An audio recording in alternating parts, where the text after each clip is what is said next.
ਸਤਨਾਮ ਸ਼੍ਰੀ ਵਾਹਿਗੁਰੂ ਜੀ। ਡੰਡੌਤ ਬੰਦਨ ਅਨਕਬਾਰ, ਸਰਬ ਕਲਾ ਸਮਰੱਥ। ਡੋਲਣ ਤੇ ਰੱਖੋ ਪ੍ਰਭੂ, ਨਾਨਕ ਦੇ ਕਰ ਹੱਥ। ਤੂੰ ਮੇਰੋ ਮੇਰ ਪਰਬਤ ਸੁਆਮੀ, ਓਟ ਗਹੀ ਮੈਂ ਤੇਰੀ। ਨਾ ਤੁਮ ਡੋਲੋ ਨਾ ਹਮ ਗਿਰਤੇ, ਰੱਖ ਲੀਨੀ ਹਰ ਮੇਰੀ।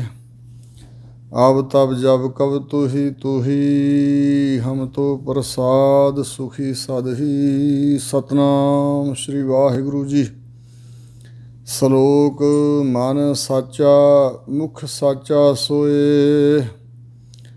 अवर न पेखै एक बिन कोए। नानक एह लक्षण ब्रह्म ज्ञानी होए, ਮਨ ਸਾਚਾ ਮੁਖ ਸਾਚਾ ਸੋਏ। ਵਾਹਿਗੁਰੂ ਜੀ ਕਾ ਖਾਲਸਾ, ਵਾਹਿਗੁਰੂ ਜੀ ਕੀ ਫਤਿਹ। ਗਰੀਬ ਨਵਾਜ ਸਤਿਗੁਰੂ ਦਸਾਂ ਪਾਤਸ਼ਾਹੀਆਂ ਦੇ ਹਿਰਦਾ ਸਰੂਪ, ਚਵਰ ਤਖਤ ਛਤਰ ਦੇ ਮਾਲਕ, ਜੁਗੋ ਜੁਗ ਅਟਲ ਧੰਨ ਗੁਰੂ ਗ੍ਰੰਥ ਸਾਹਿਬ ਜੀ ਮਹਾਰਾਜ ਦੀ ਸਾਜੀ ਨਵਾਜੀ ਪਰਮ ਸਨਮਾਨਯੋਗ ਗੁਰੂ ਕਾ ਰੂਪ ਖਾਲਸਾ ਸਾਧ ਸੰਗਤ ਜੀ। ਸਤਿਗੁਰਾਂ ਦੀ ਮਿਹਰਾਮਤ ਦਾ ਸਦਕਾ ਅਤੇ ਗੁਰੂ ਕੀ ਸੰਗਤ ਦੀ ਅਸੀਸ ਦੁਆਰਾ ਜੋ ਹਜ਼ੂਰ ਦੇ ਪਾਵਨ ਪਵਿੱਤਰ ਅੰਮ੍ਰਿਤਮਈ ਕਲਿਆਣਕਾਰੀ ਮਹਾਵਾਕ ਬਚਨਾਂ ਦੀ, ਸਤਿਗੁਰੂ ਜੀ ਦੀ ਪਵਿੱਤਰ ਬਾਣੀ ਦੀ ਲੜੀਵਾਰ ਕਥਾ ਵਿਚਾਰ ਆਰੰਭ ਹੋਈ ਹੈ। ਗੁਰੂ ਕਿਰਪਾ ਸਦਕਾ ਸ੍ਰੀ ਗੁਰੂ ਗ੍ਰੰਥ ਸਾਹਿਬ ਮਹਾਰਾਜ ਦੇ ਪਾਵਨ ਅੰਗ 272 ਉੱਪਰ ਪਹੁੰਚੀ ਹੈ। ਸ਼੍ਰੀ ਸੁਖਮਨੀ ਸਾਹਿਬ ਬਾਣੀ ਦੀਆਂ 7 ਅਸ਼ਟਪਦੀਆਂ ਦੀ ਵਿਚਾਰ ਹੁਣ ਤੱਕ ਹੋ ਚੁੱਕੀ ਹੈ। ਉਸ ਤੋਂ ਅੱਗੇ ਜੋ ਸਤਿਗੁਰੂ ਉਪਦੇਸ਼ ਬਖਸ਼ ਰਹੇ ਹਨ, ਗੁਰੂ ਕਿਰਪਾ ਸਦਕਾ ਵਿਚਾਰੀਏ ਅਤੇ ਸੁਣੀਏ। ਸਿੱਖਾਂ ਦੇ ਵੱਲੋਂ ਸਤਿਗੁਰੂ ਅਰਜਨ ਦੇਵ ਮਹਾਰਾਜ ਦੇ ਚਰਨਾਂ 'ਚ ਇਹ ਬੇਨਤੀ ਹੋਈ ਕਿ ਮਹਾਰਾਜ ਬ੍ਰਹਮ ਗਿਆਨੀਆਂ ਦੇ ਲੱਛਣ ਵੀ ਸਾਨੂੰ ਦੱਸੋ ਕਿ ਬ੍ਰਹਮ ਗਿਆਨੀ ਕਿਹੋ ਜਿਹੇ ਹੁੰਦੇ ਨੇ। ਤਾਂ ਸਤਿਗੁਰੂ ਮਹਾਰਾਜ ਸੱਚੇ ਪਾਤਸ਼ਾਹ ਜੀ ਅਗਲੀ ਅਸ਼ਟਪਦੀ ਵਿੱਚ ਬ੍ਰਹਮ ਗਿਆਨੀ ਮਹਾਤਮਾ ਬਾਰੇ ਦੱਸ ਰਹੇ ਹਨ ਕਿ ਉਹਨਾਂ ਦੀਆਂ ਕੀ ਨਿਸ਼ਾਨੀਆਂ ਹਨ, ਕੈਸੇ ਲੱਛਣ ਹਨ, ਕੀ ਗੁਣ ਹਨ। ਸਲੋਕ ਮਨ ਸਾਚਾ ਮੁਖ ਸਾਚਾ ਸੋਏ। ਜਿਸ ਮਨੁੱਖ ਦੇ ਮਨ ਦੇ ਅੰਦਰ ਸੱਚਾ ਪ੍ਰਮਾਤਮਾ ਵਸਿਆ ਹੋਇਆ ਹੈ, ਭਾਵ ਸੱਚੇ ਵਾਹਿਗੁਰੂ ਦੀ ਯਾਦ ਵਸੀ ਹੋਈ ਹੈ, ਅਤੇ ਮੁਖ ਸਾਚਾ ਸੋਏ, ਮੁਖ ਵਿੱਚ ਵੀ ਉਹੀ ਸੱਚਾ ਪ੍ਰਭੂ ਵਸਿਆ ਹੋਇਆ। ਮਤਲਬ ਕਿ ਮੁਖ ਦੇ ਵਿੱਚ ਪਰਮਾਤਮਾ ਦਾ ਨਾਮ ਹੈ, ਹਿਰਦੇ ਅੰਦਰ ਪਰਮਾਤਮਾ ਦਾ ਪ੍ਰੇਮ ਹੈ, ਪਰਮਾਤਮਾ ਦੀ ਯਾਦ ਹੈ। ਅਵਰ ਨਾ ਪੇਖੈ ਏਕ ਬਿਨ ਕੋਏ। ਜਿਸ ਦੀ ਦ੍ਰਿਸ਼ਟੀ ਵਿੱਚੋਂ ਨਾਨਾ ਤਵ ਅਨੇਕਤਾ ਸੰਸਾਰ ਇਹ ਗਾਇਬ ਹੋ ਜਾਂਦਾ ਹੈ, ਅਤੇ ਨਿਰੰਕਾਰ ਇੱਕੋ ਇੱਕ ਪਰਮਾਤਮਾ ਉਹਦੀ ਦ੍ਰਿਸ਼ਟੀ ਵਿੱਚ ਹੈ। ਇੱਕ ਵਾਹਿਗੁਰੂ ਤੋਂ ਬਗੈਰ ਕਿਸੇ ਹੋਰ ਨੂੰ ਉਹ ਨਹੀਂ ਵੇਖਦਾ ਹੈ, ਕਿਉਂਕਿ ਇਹ ਨੇਤਰ ਹੋ ਮੇਰੇ ਹੋ ਹਰ ਤੋਂ ਮੈਂ ਜੋਤ ਧਰੀ, ਹਰ ਬਿਨ ਅਵਰ ਨ ਦੇਖੋ ਕੋਈ। ਹਰ ਬਿਨ ਅਵਰ ਨ ਦੇਖੋ ਕੋਈ, ਨਦਰੀ ਹਰ ਨਿਹਾਲਿਆ। ਇਹ ਵਿਸ ਸੰਸਾਰ ਤੁਮ ਦੇਖਦੇ ਹੋ, ਹਰ ਕਾ ਰੂਪ ਹੈ ਹਰ ਰੂਪ ਨਦਰੀ ਆਇਆ। ਗੁਰ ਪ੍ਰਸਾਦੀ ਬੁੱਝਿਆ ਜਾਂ ਵੇਖਾ, ਹਰ ਇੱਕ ਹੈ ਹਰ ਬਿਨ ਅਵਰ ਨ ਕੋਈ। ਕਹਿ ਨਾਨਕ ਇਹ ਨੇਤਰ ਅੰਧ ਸੇ, ਸਤਿਗੁਰ ਮਿਲਿਆ ਦਿਵ ਦ੍ਰਿਸ਼ਟ ਹੋਈ। ਐਸੀ ਦਿਵ ਦ੍ਰਿਸ਼ਟੀ ਉਸ ਦੇ ਪਾਸ ਹੁੰਦੀ ਹੈ ਕਿ ਵਾਹਿਗੁਰੂ ਅਕਾਲ ਪੁਰਖ ਦੀ ਜੋਤ ਤੋਂ ਬਗੈਰ ਹੋਰ ਕੁਛ ਉਹਨੂੰ ਦਿਖਾਈ ਨਹੀਂ ਦਿੰਦਾ। ਜੇਤਾ ਪੇਖਣ ਤੇਤਾ ਧਿਆਨ, ਜੇਤਾ ਸੁਣਨਾ ਤੇਤਾ ਨਾ। ਐਸੀ ਅਵਸਥਾ ਦਾ ਮਾਲਕ ਉਹ ਵਿਅਕਤੀ ਹੁੰਦਾ, ਉਸੇ ਨੂੰ ਬ੍ਰਹਮ ਗਿਆਨੀ ਕਿਹਾ ਜਾਏਗਾ। ਹਜ਼ੂਰ ਕਹਿੰਦੇ ਨੇ ਨਾਨਕ ਇਹ ਲੱਛਣ ਬ੍ਰਹਮ ਗਿਆਨੀ ਹੋਏ। ਜਿਸ ਮਨੁੱਖ ਦੇ ਅੰਦਰ ਇਹ ਲੱਛਣ ਪਾਏ ਜਾਣ ਉਹ ਹੋ ਜਾਂਦਾ ਹੈ ਬ੍ਰਹਮ ਗਿਆਨੀ, ਯਾਨੀ ਕਿ ਉਹ ਬ੍ਰਹਮ ਗਿਆਨ ਦੀ ਅਵਸਥਾ ਨੂੰ ਪ੍ਰਾਪਤ ਹੋ ਜਾਂਦਾ, ਉਹ ਬ੍ਰਹਮ ਗਿਆਨੀ ਹੋਏ ਹੁੰਦਾ ਹੈ।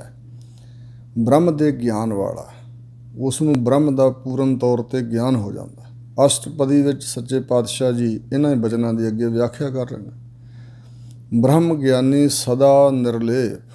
ਜੋ ਬ੍ਰਹਮ ਗਿਆਨੀ ਵਿਅਕਤੀ ਹੈ, ਬ੍ਰਹਮ ਦਾ ਗਿਆਤਾ ਹੈ, ਉਹ ਸਦਾ ਵਾਸਤੇ ਨਿਰਲੇਪ, ਯਾਨੀ ਕਿ ਸੰਸਾਰ ਦੇ ਅੰਦਰ ਜੋ ਵਿਕਾਰ ਹਨ, ਬੁਰੇ ਕਰਮ ਹਨ, ਬੁਰਾਈਆਂ ਹਨ, ਇਸ ਦਾ ਲੇਪਾ ਛੇਪਾ ਉਸ ਨੂੰ ਨਹੀਂ ਲੱਗਦਾ। ਉਹ ਸਮੂਹ ਵਿਕਾਰਾਂ, ਬੁਰਾਈਆਂ, ਔਗੁਣਾਂ, ਪਾਪਾਂ ਤੋਂ ਰਹਿਤ ਹੁੰਦਾ। ਜੈਸੇ ਜਲ ਮਹਿ ਕਮਲ ਅਲੇਪ, ਜਿਸ ਤਰ੍ਹਾਂ ਜਲ ਦੇ ਅੰਦਰ ਕਮਲ ਫੁੱਲ ਚਿੱਕੜ ਵਿੱਚ ਲਿਬੜਦਾ ਨਹੀਂ, ਪਾਣੀ ਕਰਕੇ ਉਹਦੀਆਂ ਪੰਖੜੀਆਂ ਭਿੱਜੀਆਂ ਨਹੀਂ ਰਹਿੰਦੀਆਂ, ਗਿੱਲੀਆਂ ਨਹੀਂ ਹੁੰਦੀਆਂ। ਜੈਸੇ ਜਲ ਮਹਿ ਕਮਲ ਨਿਰਾਲਮ ਮੁਰਗਾਈ ਨੈ ਸਾਣੇ, ਜੋ ਮੁਰਗਾਈ ਪੰਖ ਨਾ ਭੀਜੈ, ਮੁਰਗਾਬੀ ਦੇ ਵੀ ਖੰਭ ਨਹੀਂ ਭਿੱਜਦੇ ਪਾਣੀ 'ਚ। ਅਤੇ ਕਮਲ ਫੁੱਲ ਵੀ ਮਾਨੋ ਕਿ ਜਿਵੇਂ ਚਿਕਨਾਈ ਹੁੰਦੀ ਹੈ, ਅਤੇ ਇਸ ਤਰ੍ਹਾਂ ਉਹਦੇ ਜਿਹੜੀਆਂ ਪੰਖੜੀਆਂ ਹਨ ਉਹ ਭਿੱਜਦੀਆਂ ਨਹੀਂ ਹਨ। ਇਹ ਦ੍ਰਿਸ਼ਟਾਂਤ ਮਾਤਰ ਹਜ਼ੂਰ ਕਹਿ ਰਹੇ ਨੇ ਵੀ ਜਿਸ ਤਰ੍ਹਾਂ ਕਮਲ ਫੁੱਲ ਪਾਣੀ ਵਿੱਚ ਨਿਰਲੇਪ ਹੁੰਦਾ, ਇਸੇ ਤਰ੍ਹਾਂ ਸੰਸਾਰ ਦੇ ਪਦਾਰਥਾਂ ਰੂਪੀ ਪਾਣੀ ਵਿੱਚ ਬ੍ਰਹਮ ਗਿਆਨੀ ਨਿਰਲੇਪ ਰਹਿੰਦਾ, ਉਹਨੂੰ ਸੰਸਾਰ ਦੀ ਕੋਈ ਵਸਤੂ ਖਿੱਚ ਨਹੀਂ ਪਾ ਸਕਦੀ। ਬ੍ਰਹਮ ਗਿਆਨੀ ਸਦਾ ਨਿਰਦੋਖ, ਬ੍ਰਹਮ ਗਿਆਨੀ ਸਦਾ ਵਾਸਤੇ ਦੋਸ਼ਾਂ ਤੋਂ ਰਹਿਤ ਹੁੰਦਾ। ਦੋਖ ਦਾ ਅਰਥ ਦੁੱਖ ਵੀ ਕੀਤਾ ਵੈਸੇ ਕਈ ਵਿਦਵਾਨਾਂ ਨੇ, ਪਰ ਦੋਸ਼ ਹੀ ਸਹੀ ਅਰਥ ਹੈ। ਬ੍ਰਹਮ ਗਿਆਨੀ ਸਦਾ ਵਾਸਤੇ ਦੋਸ਼ਾਂ ਤੋਂ ਰਹਿਤ ਹੁੰਦਾ, ਕਿਸੇ ਪ੍ਰਕਾਰ ਦਾ ਦੋਸ਼ ਉਸ ਦੇ ਮਨ ਅੰਦਰ ਨਹੀਂ ਹੁੰਦਾ। ਜੈਸੇ ਸੂਰ ਸਰਬ ਕਉ ਸੋਖ, ਦ੍ਰਿਸ਼ਟਾਂਤ ਦੇ ਰਹੇ ਨੇ ਹਜ਼ੂਰ ਕਿ ਜਿਸ ਤਰ੍ਹਾਂ ਅਸਮਾਨ ਵਿੱਚ ਵਸਦਾ ਹੋਇਆ ਸੂਰਜ ਸਾਰਿਆਂ ਦੇ ਤਾਈਂ ਸੋਖ ਰਸ ਨੂੰ ਖਿੱਚ ਲੈਂਦਾ। ਸਭਨਾਂ ਵਿੱਚੋਂ ਜਿਹੜਾ ਰਸ ਹੈ, ਜਿਵੇਂ ਪਾਣੀ ਆਦਿਕ ਕਿਸ ਚੀਜ਼ ਵਿੱਚ ਹੈ, ਗਿੱਲਾ ਥਾਂ ਉਹਦੇ ਵਿੱਚੋਂ ਇਹਨੇ ਪਾਣੀ ਦੇ ਰਸ ਨੂੰ ਖਿੱਚ ਲੈਣਾ ਅਤੇ ਉਸ ਥਾਂ ਨੂੰ ਸੁਕਾ ਦਿੰਦਾ। ਜਿਸ ਤਰ੍ਹਾਂ ਸਭਨਾਂ ਦੇ ਤਾਈਂ ਸੋਖ ਲੈਂਦਾ ਅਤੇ ਫਿਰ ਵੀ ਆਪ ਲਿਬੜਦਾ ਨਹੀਂ, ਇਸੇ ਪ੍ਰਕਾਰ ਜੋ ਬ੍ਰਹਮ ਗਿਆਨੀ ਹੈ ਹੋਰਨਾਂ ਦੇ ਦੋਸ਼ਾਂ ਨੂੰ ਹਰ ਲੈਂਦਾ। ਉਹਦੀ ਸੰਗਤ ਦੁਆਰਾ ਹੋਰਨਾਂ ਦੇ ਦੋਸ਼ ਦੂਰ ਹੁੰਦੇ ਨੇ, ਹੋਰਨਾਂ ਦੇ ਜੀਵਨ ਵਿੱਚੋਂ ਦੋਸ਼ ਨਿਵਰਤ ਹੁੰਦੇ ਨੇ, ਪਰ ਉਹਨਾਂ ਦੋਸ਼ਾਂ ਦਾ ਪ੍ਰਭਾਵ ਬ੍ਰਹਮ ਗਿਆਨੀ ਦੇ ਉੱਪਰ ਨਹੀਂ ਪੈਂਦਾ।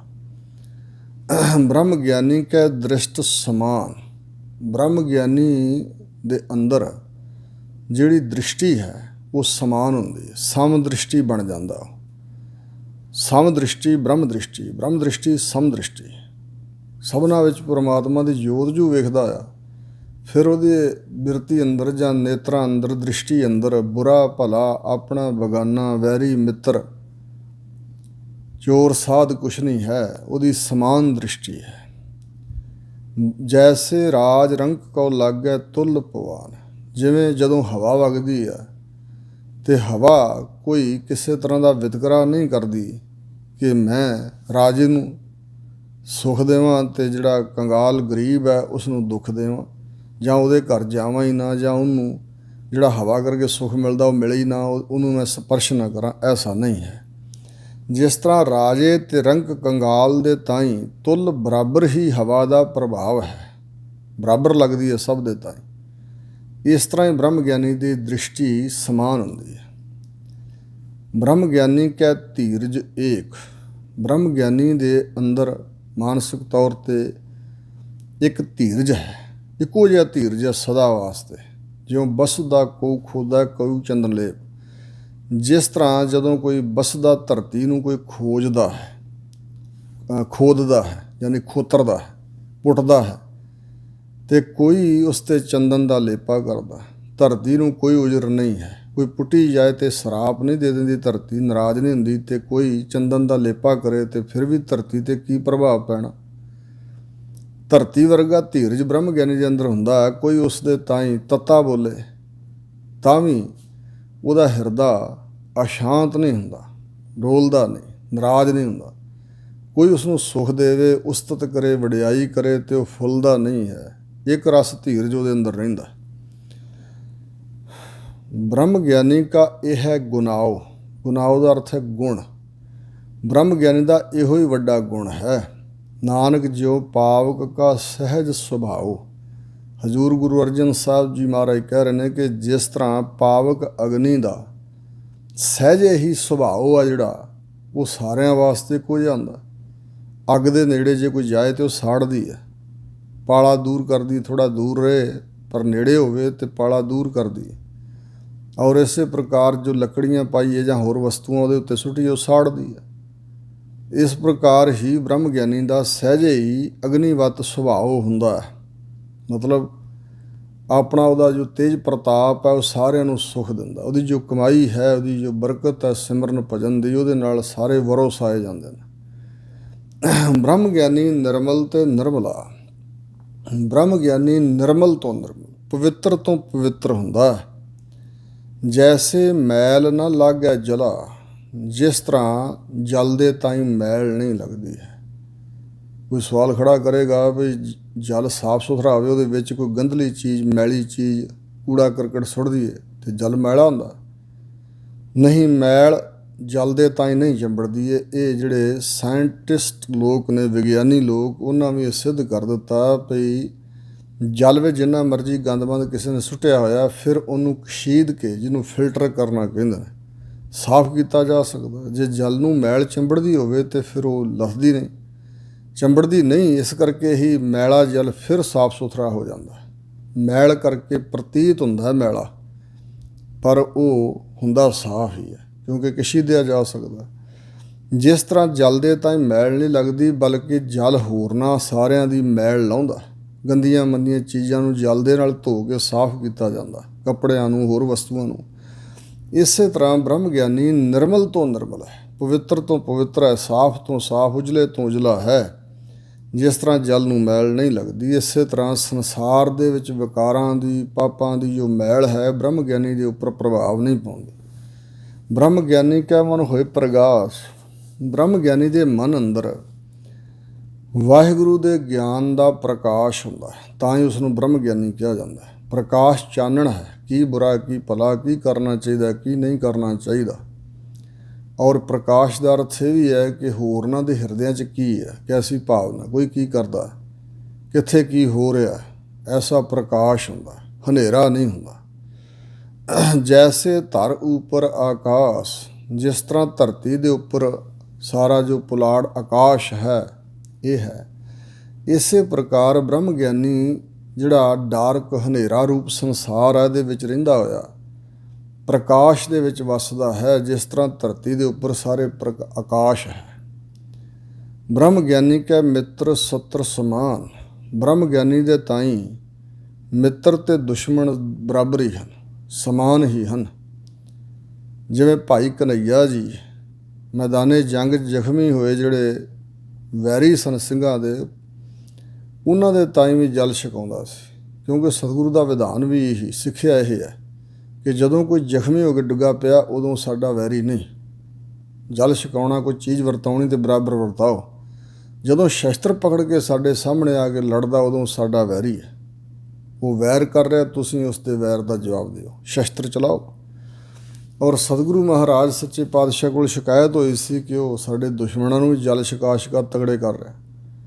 ਤਾਂ ਉਸਨੇ ਕਿਹਾ ਸੀ, ਮਹਾਰਾਜ ਕੀ ਉਹਨਾਂ 'ਚ ਤੁਹਾਡੀ ਜੋਤ ਨਹੀਂ, ਮੈਨੂੰ ਤੁਸੀਂ ਦਿਖਾਈ ਦਿੰਦੇ ਹੋ। ਤਾਂ ਹਜ਼ੂਰ ਨੇ ਕਿਹਾ ਸੀ, ਬਿਲਕੁਲ ਤੂੰ ਪਛਾਣਿਆ ਸਾਨੂੰ, ਅਤੇ ਮਲਮ ਦੀ ਡੱਬੀ ਵੀ ਦਿੱਤੀ ਸੀ। ਉੱਥੋਂ ਹੀ ਕਹਿੰਦੇ ਰੈੱਡ ਕਰਾਸ ਦਾ ਜਨਮ ਹੋਇਆ। ਸੋ ਇਸ ਪ੍ਰਕਾਰ ਭਾਈ ਕਨ੍ਹੱਈਆ ਜੀ ਵਰਗੀ ਦ੍ਰਿਸ਼ਟੀ ਬ੍ਰਹਮ ਗਿਆਨੀ ਦੀ ਇਹ ਅਵਸਥਾ ਹੈ ਕਿ ਉਹਦੀ ਦ੍ਰਿਸ਼ਟੀ ਅੰਦਰ ਕੋਈ ਮਿੱਤਰ ਦੁਸ਼ਮਣ ਨਹੀਂ ਹੈ। ਇਹ ਨਹੀਂ ਭਈ ਕੋਈ ਮਿੱਤਰ ਹੈ ਅਤੇ ਕੋਈ ਦੁਸ਼ਮਣ ਹੈ, ਨਹੀਂ। ਉਹਦੇ ਅੰਦਰ ਮਿੱਤਰ ਅਤੇ ਦੁਸ਼ਮਣ ਲਈ ਸਮਾਨ ਹੀ ਬਿਰਤੀ ਹੈ। ਬ੍ਰਹਮ ਗਿਆਨੀ ਕਾ ਨਾ ਹੀ ਅਭਿਮਾਨ, ਬ੍ਰਹਮ ਗਿਆਨੀ ਦੇ ਹਿਰਦੇ ਅੰਦਰ ਅਬ, ਹਿਰਦਾ ਮਾਣ, ਜਿਹੜਾ ਹਿਰਦੇ 'ਚ ਮਾਣ ਹੁੰਦਾ ਨਾ, ਬ੍ਰਹਮ ਗਿਆਨੀ ਦੇ ਹਿਰਦੇ 'ਚ ਮਾਣ ਨਹੀਂ ਹੈ, ਉਹ ਮਾਣ ਤੋਂ ਰਹਿਤ ਹੁੰਦਾ। ਬ੍ਰਹਮ ਗਿਆਨੀ ਊਚ ਤੇ ਉੱਚਾ, ਬ੍ਰਹਮ ਗਿਆਨੀ ਅਵਸਥਾ ਕਰਕੇ, ਗੁਣਾਂ ਕਰਕੇ ਉੱਚਿਆਂ ਤੋਂ ਉੱਚਾ ਹੈ, ਪਰ ਮਨ ਆਪਣਾ ਹੈ ਸਭ ਤੇ ਨੀਚਾ। ਉਸ ਦੇ ਅੰਦਰ ਨਿਮਰਤਾ ਇੰਨੀ ਹੁੰਦੀ ਹੈ ਕਿ ਆਪਣੇ ਮਨ ਹੀ ਮਨ ਦੇ ਅੰਦਰ ਉਹ ਸਭ ਤੋਂ ਨੀਚਾ, ਨੀਵਾਂ ਆਪਣੇ ਆਪ ਨੂੰ ਜਾਣਦਾ। ਬ੍ਰਹਮ ਗਿਆਨੀ ਸੇ ਜਨ ਭਏ, ਬ੍ਰਹਮ ਗਿਆਨੀ ਉਹੀ ਜਨ ਸੇਵਕ ਭਏ ਹੋਏ, ਨਾਨਕ ਜਿਨ ਪ੍ਰਭ ਆਪ ਕਰੇ। ਬ੍ਰਹਮ ਗਿਆਨੀ ਉਹੀ ਬਣਦੇ ਹਨ। ਸਤਿਗੁਰੂ ਅਰਜਨ ਦੇਵ ਮਹਾਰਾਜ ਕਹਿੰਦੇ ਨੇ, ਜਿਨ੍ਹਾਂ ਨੂੰ ਪ੍ਰਭੂ ਪਰਮਾਤਮਾ ਆਪ ਬਣਾ ਦਿੰਦਾ ਹੈ। ਵਾਹਿਗੁਰੂ ਦੀ ਬਖਸ਼ਿਸ਼ ਤੋਂ ਬਗੈਰ, ਉਹਦੀ ਰਜ਼ਾ ਤੋਂ ਬਗੈਰ, ਆਪਣੇ ਯਤਨ ਦੇ ਨਾਲ, ਕੋਸ਼ਿਸ਼ ਦੇ ਨਾਲ ਕੋਈ ਬ੍ਰਹਮ ਗਿਆਨੀ ਨਹੀਂ ਬਣਦਾ। ਬ੍ਰਹਮ ਗਿਆਨੀ ਸਗਲ ਕੀ ਰੀਨਾ, ਬ੍ਰਹਮ ਗਿਆਨੀ ਨਿਮਰਤਾ ਕਰਕੇ ਮਾਨਸਿਕ ਤੌਰ 'ਤੇ ਸਾਰਿਆਂ ਦੀ ਰੀਨਾ, ਚਰਨ ਧੂੜ ਆਪਣਾ ਮਨ ਬਣਾ ਕੇ ਰੱਖਦਾ। ਆਤਮ ਰਸ ਬ੍ਰਹਮ ਗਿਆਨੀ ਚਿੰਨ੍ਹਾ, ਜਿਹੜਾ ਆਤਮ ਗਿਆਨ ਦਾ ਰਸ ਹੈ, ਆਤਮਿਕ ਤੌਰ 'ਤੇ ਨਾਮ ਸਿਮਰਨ ਗਿਆਨ, ਬ੍ਰਹਮ ਗਿਆਨ ਦੀ ਅਵਸਥਾ, ਜਿਹੜਾ ਰਸ ਅੰਦਰ ਪੈਦਾ ਹੁੰਦਾ, ਉਹ ਆਤਮ ਰਸ ਬ੍ਰਹਮ ਗਿਆਨੀ ਨੇ ਚਿੰਨ੍ਹਾ ਜਾਣਿਆ, ਪ੍ਰਾਪਤ ਕੀਤਾ ਹੈ। ਬ੍ਰਹਮ ਗਿਆਨੀ ਕੀ ਸਭ ਉੱਪਰ ਮਾਇਆ, ਬ੍ਰਹਮ ਗਿਆਨੀ ਵਿਅਕਤੀ ਦੀ ਸਭਨਾਂ ਉੱਪਰ ਮਾਇਆ ਮਿਹਰ ਦਇਆ ਹੀ ਵਰਸਦੀ ਹੈ। ਸੋ ਭਾਵ ਸਭ 'ਤੇ ਮਿਹਰ ਵਰਸਾਉਂਦਾ, ਸਭ ਦਾ ਭਲਾ ਹੀ ਲੋਚਦਾ, ਸਭ ਦਾ ਭਲਾ ਹੀ ਕਰਦਾ। ਬ੍ਰਹਮ ਗਿਆਨੀ 'ਤੇ ਕਛ ਬੁਰਾ ਨਾ ਪਿਆ। ਬ੍ਰਹਮ ਗਿਆਨੀ ਦੁਆਰਾ ਕੁਛ ਵੀ ਕਦੇ ਬੁਰਾ ਨਹੀਂ ਹੋਇਆ, ਹੋ ਨਹੀਂ ਸਕਦਾ, ਕਿਉਂਕਿ ਮਨ ਦੀ ਮੈਲ ਕਰਕੇ ਮਨੁੱਖ ਦੇ ਕੋਲੋਂ ਬੁਰਾਈ ਹੁੰਦੀ। ਜਿਸ ਦਾ ਮਨ ਸਾਫ ਉਜਲ ਪਵਿੱਤਰ ਹੈ, ਉਹਦੇ ਕੋਲੋਂ ਕੁਛ ਬੁਰਾ ਨਹੀਂ ਹੋ ਸਕਦਾ। ਬ੍ਰਹਮ ਗਿਆਨੀ ਸਦਾ ਸਮਦਰਸ਼ੀ। ਬ੍ਰਹਮ ਗਿਆਨੀ ਸਦਾ ਵਾਸਤੇ ਸਮਦ੍ਰਿਸ਼ਟਾ ਹੁੰਦਾ। ਸਮਦਰਸ਼ੀ ਇੱਕ ਰਸ ਦਰਸ਼ੀ ਵੇਖਣ ਦਾ ਨਾਮ, ਦਰਸ਼ਨ ਕਰਨਾ, ਵੇਖਣਾ। ਸਦਾ ਇੱਕ ਜਿਹੀ ਦ੍ਰਿਸ਼ਟੀ ਦੇ ਨਾਲ ਹੀ ਸਭ ਵੱਲ ਤੱਕਦਾ ਹੈ। ਬ੍ਰਹਮ ਗਿਆਨੀ ਕੀ ਦ੍ਰਿਸ਼ਟ ਅੰਮ੍ਰਿਤ ਬਰਸੀ। ਜੋ ਬ੍ਰਹਮ ਗਿਆਨੀ ਦੀ ਦ੍ਰਿਸ਼ਟੀ ਹੈ ਉਹ ਅੰਮ੍ਰਿਤ ਦੀ ਵਰਖਾ ਕਰਨ ਵਾਲੀ ਹੈ। ਜਿਵੇਂ ਸਤਿਗੁਰੂ ਅੰਗਦ ਦੇਵ ਜੀ ਮਹਾਰਾਜ ਬਾਰੇ ਭੱਟ ਜਨਾਂ ਨੇ ਸਵਈਆਂ ਵਿੱਚ ਬਚਨ ਕੀਤੇ ਨੇ, ਜਾ ਕੀ ਦ੍ਰਿਸ਼ਟ ਅੰਮ੍ਰਿਤ ਧਾਰ, ਕਾਲਖ ਖਨ ਉਤਾਰ, ਤਿਮਰ ਅਗਿਆਨ ਜਾਹੇ ਦਰਸ ਦੁਆਰ। ਸਤਿਗੁਰੂ ਅੰਗਦ ਦੇਵ ਮਹਾਰਾਜ ਬਾਰੇ ਭੱਟ ਕਹਿ ਰਹੇ ਨੇ ਕਿ ਧੰਨ ਗੁਰੂ ਅੰਗਦ ਦੇਵ ਮਹਾਰਾਜ, ਜਿਸ ਆਪ ਜੀ ਦੀ ਦ੍ਰਿਸ਼ਟੀ ਵਿੱਚੋਂ ਅੰਮ੍ਰਿਤ ਦੀ ਧਾਰਾ ਵਰਸਦੀ ਹੈ। ਤੁਸੀਂ ਪਾਪਾਂ ਨੂੰ ਨਿਵਰਤ ਕਰ ਦੇਣ ਵਾਲੇ ਹੋ, ਔਰ ਜਿਨ੍ਹਾਂ ਦੇ ਦਰਸ਼ਨ ਕਰਨ ਦੇ ਨਾਲ ਪਾਪ ਨਿਵਰਤ ਹੋ ਜਾਂਦੇ ਨੇ।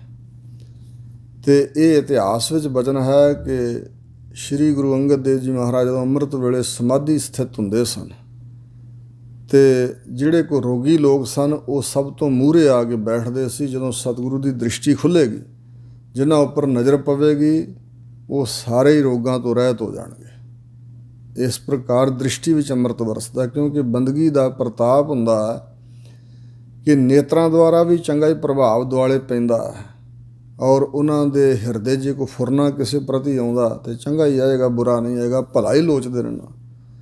ਉਹਨਾਂ ਦੀ ਸੇਵਾ ਕਰਨ ਦਾ, ਉਹਨਾਂ ਦੇ ਦਰਸ਼ਨ ਕਰਨ ਦਾ ਅਤੇ ਉਹਨਾਂ ਦੀ ਦ੍ਰਿਸ਼ਟੀ ਪੈਣ ਦਾ ਬਹੁਤ ਵੱਡਾ ਪ੍ਰਭਾਵ ਹੈ, ਚੰਗਾ ਪ੍ਰਭਾਵ ਹੈ। ਮਸਤਕ ਦਾ ਪ੍ਰਭਾਵ ਹੈ, ਓਰਾ ਹੁੰਦਾ ਬ੍ਰਹਮ ਗਿਆਨੀਆਂ ਦੇ ਸਰੀਰਾਂ 'ਤੇ, ਮਸਤਕ 'ਤੇ ਓਰਾ ਪ੍ਰਭਾਵ ਬਹੁਤ ਜ਼ਿਆਦਾ ਲੋਕਾਂ 'ਤੇ ਪੈਂਦਾ, ਚੰਗਾ ਪ੍ਰਭਾਵ ਜਾਂਦੀ। ਬ੍ਰਹਮ ਗਿਆਨੀ ਬੰਧਨ 'ਤੇ ਮੁਕਤਾ। ਬ੍ਰਹਮ ਗਿਆਨੀ ਸਾਰੇ ਬੰਧਨਾਂ ਤੋਂ, ਕਰਤਾ, ਭੋਗਤਾ, ਅਹੰਗਤਾ, ਮਮਤਾ, ਜੰਮਣ ਮਰਨ, ਵਿਕਾਰ ਆਦਿਕ ਸਾਰਿਆਂ ਬੰਧਨਾਂ ਤੋਂ ਮੁਕਤਾ, ਸੁਤੰਤਰ ਹੈ, ਆਜ਼ਾਦ ਹੈ।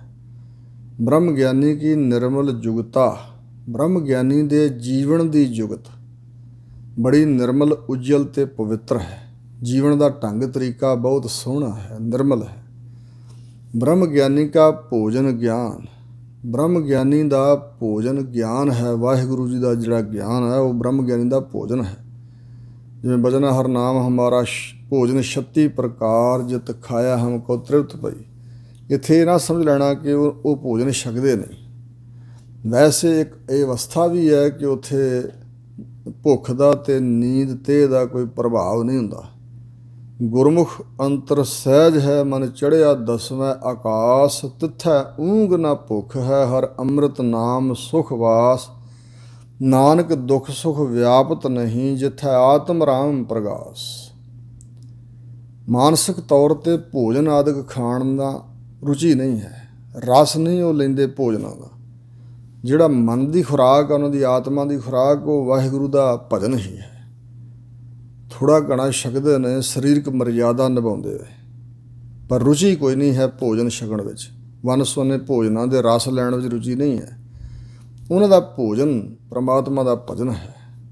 ਸੋ ਜਿਸ ਪ੍ਰਕਾਰ ਸ਼੍ਰੀ ਗੁਰੂ ਅਰਜਨ ਦੇਵ ਮਹਾਰਾਜ ਦੇ ਹੀ ਬਚਨ ਨੇ, ਮੰਤਰੰ ਰਾਮ ਰਾਮ ਨਾਮੰ ਧਿਆਨੰ ਸਰਬਤਰ ਪੂਰਨ, ਉੱਥੇ ਬਚਨ ਹੈ ਭੋਜਨੰ ਗੋਪਾਲ ਕੀਰਤਨ। ਗੋਪਾਲ ਪਰਮੇਸ਼ਰ ਦੇ ਕੀਰਤਨ ਦਾ ਹੀ ਭੋਜਨ ਛਕਦੇ ਨੇ। ਅਖੰਡ ਕੀਰਤਨ ਤਿਨ ਭੋਜਨ ਚੂਰਾ, ਕਹੋ ਨਾਨਕ ਜੇ ਸਤਿਗੁਰ ਪੂਰਾ। ਬ੍ਰਹਮ ਗਿਆਨੀ ਦਾ ਭੋਜਨ ਵਾਹਿਗੁਰੂ ਜੀ ਦਾ ਗਿਆਨ ਹੈ, ਨਿਰਾਵਰਨ ਗਿਆਨ, ਆਤਮ ਗਿਆਨ ਜਿਹਨੂੰ ਕਹਿੰਦੇ ਨੇ। ਨਾਨਕ ਬ੍ਰਹਮ ਗਿਆਨੀ ਕਾ ਬ੍ਰਹਮ ਧਿਆਨ। ਸਤਿਗੁਰੂ ਅਰਜਨ ਦੇਵ ਮਹਾਰਾਜ ਕਹਿੰਦੇ ਬ੍ਰਹਮ ਗਿਆਨੀ ਦਾ ਬ੍ਰਹਮ ਵਿੱਚ ਹੀ ਧਿਆਨ ਲੀਨ ਹੁੰਦਾ ਹੈ। ਉਹਦੇ ਧਿਆਨ ਵਿੱਚ ਸੰਸਾਰ ਦੀ ਅਨੇਕਤਾ ਨਹੀਂ ਹੈ, ਲੋਕਾਂ ਦੇ ਦੂਸ਼ਣ ਨਹੀਂ ਹਨ, ਬੁਰਾਈ ਭਲਾਈ, ਆਪਣਾ ਬਗਾਨਾ ਵਿਕਾਰ ਜੋ ਕਰਦੇ ਦਿਸਦੇ ਨੇ ਜੀਵ, ਰੰਗ ਤਮਾਸ਼ੇ ਹਨ ਜੋ ਸੰਸਾਰ ਦੇ, ਇਹ ਉਹਨਾਂ ਦੇ ਧਿਆਨ ਵਿੱਚ ਹੀ ਨਹੀਂ ਹੈ। ਜਿਵੇਂ ਕਬੀਰ ਜੀ ਜਦੋਂ ਰਾਮਾਨੰਦ ਜੀ ਕੋਲ ਰਹਿੰਦੇ ਸਨ ਅਤੇ ਚੇਲਿਆਂ ਨੇ ਆਗਿਆ ਮੰਗੀ ਕਿ ਕਾਸ਼ੀ ਦੇ ਵਿੱਚ ਕੋਈ ਜੋੜ ਮੇਲਾ ਉਹ ਵੇਖਣ ਅਸੀਂ ਜਾਣਾ। ਕਬੀਰ ਜੀ ਨੇ ਆਗਿਆ ਨਹੀਂ ਮੰਗੀ ਤਾਂ ਰਾਮਾਨੰਦ ਜੀ ਕਹਿਣ ਲੱਗੇ ਜਾਓ, ਅਸੀਂ ਤੁਹਾਨੂੰ ਕਹਿ ਰਹੇ ਤੁਸੀਂ ਵੀ ਮੇਲਾ ਵੇਖ ਆਓ। ਜਦੋਂ ਮੇਲਾ ਵੇਖ ਕੇ ਪਰਤੇ ਅਤੇ ਸਾਰੇ ਚੇਲੇ ਰਾਮਾਨੰਦ ਜੀ ਦੇ ਦੱਸਣ ਫਲਾਣਾ ਤਮਾਸ਼ਾ ਹੋ ਰਿਹਾ ਸੀ, ਅਸੀਂ ਵੇਖਿਆ। ਅਤੇ ਕਬੀਰ ਜੀ ਨੂੰ ਪੁੱਛਿਆ ਵੀ ਤੁਸੀਂ ਕੀ ਵੇਖਿਆ ਉੱਥੇ? ਕਬੀਰ ਜੀ ਕਹਿਣ ਲੱਗੇ ਕਬੀਰ ਜਹ ਹੋਂ ਫਿਰੇ ਹੋ ਕੌਤਕ ਠਾਉ ਉਠਾਏ। ਕਬੀਰ ਜੀ ਕਹਿੰਦੇ ਜਿੱਥੇ ਜਿੱਥੇ ਮੈਂ ਫਿਰਿਆ ਮਹਾਰਾਜ ਕੌਤਕ ਤਮਾਸ਼ੇ ਦਾ ਥਾਵਾਂ ਤੇ ਹੋ ਹੀ ਰਹੇ ਸੀ, ਪਰ ਇੱਕ ਰਾਮ ਸਨੇਹੀ ਬਾਹਰਾ ਊਜਰ ਮੇਰਾ ਪਾਏ। ਇੱਕ ਰਾਮ ਪਰਮਾਤਮਾ ਦੇ ਸਨੇਹੀ ਪਿਆਰ ਵਾਲੇ ਸੰਤ ਮਿਲੇ, ਉਹਨਾਂ ਤੋਂ ਬਗੈਰ ਬਾਕੀ ਸਭ ਪਾਸੇ ਮੇਰੇ ਲਈ ਉਜਾੜ ਹੀ ਉਜਾੜ ਸੀ। ਮੇਰੇ ਭਾਣੇ 'ਚ ਉਜਾੜ ਸੀ ਸਾਰੇ ਪਾਸੇ, ਹੋਰ ਕੁਛ ਵੀ ਨਹੀਂ ਸੀ। ਭਾਵ ਸੰਸਾਰ ਵੱਲ ਚਿੱਤ ਨਹੀਂ ਹੈ, ਨੇਤਰਾਂ ਨਾਲ ਦਿਸਦਾ ਬਥੇਰਾ ਕੁਛ, ਪਰ ਉਹਨਾਂ ਦੇ ਅੰਦਰ ਰੁਚੀ ਨਹੀਂ ਸੰਸਾਰ ਦੇ ਕੌਤਕਾਂ ਤਮਾਸ਼ਿਆਂ ਨੂੰ ਵੇਖਣ ਦੀ। ਸੋ ਇਸ ਪ੍ਰਕਾਰ ਉਹਦਾ ਧਿਆਨ ਬ੍ਰਹਮ ਵਿੱਚ ਹੁੰਦਾ ਹੈ। ਬ੍ਰਹਮ ਗਿਆਨੀ ਏਕ ਉਪਰ ਆਸ। ਬ੍ਰਹਮ ਗਿਆਨੀ ਵਿਅਕਤੀ ਦੀ ਆਸ ਇੱਕ ਪਰਮਾਤਮਾ ਉੱਪਰ ਹੁੰਦੀ ਹੈ, ਇੱਕੋ ਦੇ ਆਸ ਰੱਖਦੇ। ਹੋਰ ਕਿਸੇ ਵਿਅਕਤੀ 'ਤੇ ਆਸ ਨਹੀਂ ਕਿ ਉਹਦੇ ਕੋਲੋਂ ਕੀ ਮਿਲੇਗਾ, ਉਹਦੇ ਕੋਲੋਂ ਕੁਛ ਮਿਲ ਜਾਏਗਾ, ਉਹਦੇ ਕੋਲੋਂ ਕੁਛ ਮਿਲ ਜਾਏਗਾ, ਉੱਧਰੋਂ ਮਿਲ ਜਾਏਗਾ, ਇੱਧਰੋਂ ਮਿਲ ਜਾਏਗਾ। ਨਹੀਂ, ਉਸ ਦੀ ਆਸ ਇੱਕ ਪਰਮਾਤਮਾ ਉੱਪਰ ਹੈ। ਬ੍ਰਹਮ ਗਿਆਨੀ ਕਾ ਨਹੀਂ ਵਿਨਾਸ਼। ਬ੍ਰਹਮ ਗਿਆਨੀ ਦਾ ਕਦੇ ਵਿਨਾਸ਼ ਵੀ ਨਹੀਂ ਹੁੰਦਾ ਹੈ, ਕਿਉਂਕਿ ਥਿਰ ਪਾਰ ਬ੍ਰਹਮ ਪਰਮੇਸ਼ਰੋ ਸੇਵਕ ਥਿਰ ਹੋਸੀ। ਸਰੀਰ ਤਾਂ ਨਹੀਂ ਕਿਸੇ ਦਾ ਵੀ ਰਹਿੰਦਾ, ਸਰੀਰਾਂ ਦਾ ਅੰਤ ਹੁੰਦਾ, ਪਰ ਬ੍ਰਹਮ ਗਿਆਨੀ ਦਾ ਨਾਸ਼ ਨਹੀਂ ਹੁੰਦਾ। ਬਾਕੀ ਸੰਸਾਰ ਦੇ ਜੀਆਂ ਦਾ ਨਾਸ਼ ਹੁੰਦਾ ਹੈ। ਜਿਹੜੇ ਸੰਸਾਰੀ ਅਸੀਂ ਜੀਵ ਮਨਮੁਖ, ਨਾਸ਼ ਹੋਣ ਤੋਂ ਮਤਲਬ ਹੈ ਟੇਢੀਆਂ ਮੇਢੀਆਂ ਜੂਨਾਂ 'ਚ ਭੌਂਦੇ ਫਿਰਦੇ ਨੇ ਜੀਵ। ਅਤੇ ਜਿਸ ਨੇ ਬੰਦਗੀ ਕੀਤੀ ਹੈ ਉਹ ਮਰਦਾ ਨਹੀਂ ਹੈ। ਕਬੀਰ ਸੰਤ ਮੂਏ ਕਿਆ ਰੋਈਆ ਜੋ ਆਪਣੇ ਗ੍ਰਹਿ ਜਾਏ, ਰੋ ਸਾਖਤ ਵਾਪਰੈ ਜੋ ਹਟ ਹੈ ਹਾਟ ਬਿਕਾਏ। ਬ੍ਰਹਮ ਗਿਆਨੀ ਦਾ ਵਿਨਾਸ਼ ਨਹੀਂ ਹੁੰਦਾ, ਸਦਾ ਵਾਸਤੇ ਅਮਰ ਹੈ। ਬ੍ਰਹਮ ਗਿਆਨੀ ਕੈ ਗਰੀਬੀ ਸਮਾਹਾ। ਬ੍ਰਹਮ ਗਿਆਨੀ ਦੇ ਹਿਰਦੇ ਅੰਦਰ ਜਿਹੜਾ ਗਰੀਬੀ ਨਿਮਰਤਾ ਦਾ ਸਮਾੜਾ ਆਨੰਦ ਰਹਿੰਦਾ। ਬ੍ਰਹਮ ਗਿਆਨੀ ਦੇ ਅੰਦਰ ਬਿਰਤੀ ਜਿਹੜੀ ਆ ਗਰੀਬੀ ਵਿੱਚ ਹੀ ਸਮਾਈ ਰਹਿੰਦੀ ਹੈ, ਪਰ ਸਮਾੜਾ ਨਾਮ ਆਨੰਦ ਦਾ ਹੈ। ਬ੍ਰਹਮ ਗਿਆਨੀ ਦੇ ਅੰਦਰ ਸਧਾਰਨਤਾ ਜਿਹੜੀ ਆ, ਇਹ ਸਮਾੜਾ ਆਨੰਦ ਆ। ਉਸਨੂੰ ਗਰੀਬੀ ਵਿੱਚ ਹੀ ਸਮਾੜਾ ਆਨੰਦ ਬਣਿਆ ਰਹਿੰਦਾ। ਉਹਨੂੰ ਅਮੀਰੀ ਦੀ ਲੋੜ ਨਹੀਂ ਹੈ, ਸੰਸਾਰਕ ਅਮੀਰੀ ਦੀ। ਬ੍ਰਹਮ ਗਿਆਨੀ ਪਰਉਪਕਾਰੋ ਮਾਹ। ਜਿਵੇਂ ਰਵਿਦਾਸ ਜੀ ਸਾਰੀ ਜ਼ਿੰਦਗੀ ਜੁੱਤੀਆਂ ਗੰਢਦੇ ਸੀ, ਉਹਨਾਂ ਆਪ ਬਚਨ ਕੀਤਾ ਕਿ ਮੇਰੀ ਜਾਤ ਕੁੱਟ ਵੰਡ ਲਾ, ਢੋਰ ਢੋਵੰਤਾ ਨਿਤ ਹੈ ਬਨਾਰਸੀ ਆਸ ਪਾਸਾ, ਅਬ ਵਿਪਰ ਪ੍ਰਧਾਨ ਤੇਹ ਕਰਹਿ ਡੰਡਾਓ, ਤੇਰੇ ਨਾਮ ਸਰਣਾਏ ਰਵਿਦਾਸ ਦਾਸ। ਸੋ ਗਰੀਬੀ ਪਸੰਦ ਸੀ ਉਹਨਾਂ ਨੂੰ, ਕਿਉਂਕਿ ਆਨੰਦ ਵਿੱਚ ਸਨ। ਇਸ ਪ੍ਰਕਾਰ ਬ੍ਰਹਮ ਗਿਆਨੀ ਪਰਉਪਕਾਰੋ ਮਾਹ। ਜਦੋਂ ਤੱਕ ਉਹਨਾਂ ਦੇ ਸਰੀਰ ਦੀ ਪਰਾ ਰਵਦਾ ਹੈ, ਬ੍ਰਹਮ ਗਿਆਨੀ ਦੇ ਅੰਦਰ ਪਰਉਪਕਾਰ ਕਰਨ ਦਾ ਉਮਾਹਾ ਉਤਸ਼ਾਹ ਚਾਓ ਹੁੰਦਾ। ਲੇਪਾ ਛੇਪਾ ਕੋਈ ਨਹੀਂ, ਇੱਛਾ ਕੋਈ ਨਹੀਂ ਕਿ ਜਿਹੜਾ ਅਸੀਂ ਕਾਰਜ ਕਰ ਰਹੇ ਹਾਂ, ਕੰਮ ਕਰ ਰਹੇ ਹਾਂ, ਲੋਕ ਭਲਾਈ ਦਾ ਇਹਦੇ 'ਚੋਂ ਸਾਨੂੰ ਇਹ ਮਿਲੇ ਉਹ ਮਿਲੇ। ਨਹੀਂ, ਪਰਉਪਕਾਰ ਕਰਨ ਦਾ, ਭਲਾ ਕਰਨ ਦਾ ਉਮਾਹ ਹੁੰਦਾ। ਉਪਕਾਰ ਨਾਮ ਭਲੇ ਦਾ, ਪਰਉਪਕਾਰ ਬਗਾਨਾ ਭਲਾ, ਹੋਰਨਾਂ ਦਾ ਭਲਾ ਕਰਨ ਦਾ ਉਮਾਹਾ ਉਤਸ਼ਾਹ ਹੁੰਦਾ। ਬ੍ਰਹਮ ਗਿਆਨੀ ਕਾ ਨਾ ਹੀ ਧੰਦਾ। ਬ੍ਰਹਮ ਗਿਆਨੀ ਦੇ ਜੀਵਨ ਅੰਦਰ, ਮਨ ਅੰਦਰ ਸੰਸਾਰ ਦਾ ਕਜੀਆ ਪੁਆੜਾ ਜੰਜਾਲ ਨਹੀਂ ਹੈ। ਧੰਦੇ ਦਾ ਮਤਲਬ ਹੈ ਕਿ ਜਿੱਥੇ ਫਸਿਆ ਹੋਇਆ ਮਨੁੱਖ ਮਜਬੂਰੀ ਵਸ ਕੁਛ ਕਰੇ, ਉਹਨਾਂ ਦੇ ਤਾਈਂ ਜੰਜਾਲ ਕੋਈ ਨਹੀਂ ਹੈ।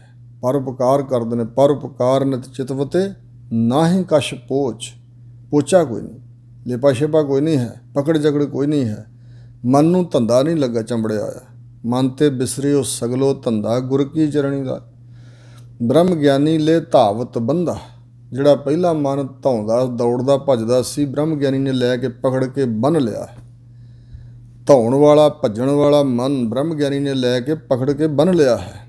ਬ੍ਰਹਮ ਗਿਆਨੀ ਕਾ ਹੋਏ ਸੋ ਭਲਾ। ਬ੍ਰਹਮ ਗਿਆਨੀ ਦੇ ਘਰ ਵਿੱਚੋਂ ਸਭ ਦਾ ਭਲਾ ਹੀ ਹੁੰਦਾ ਹੈ।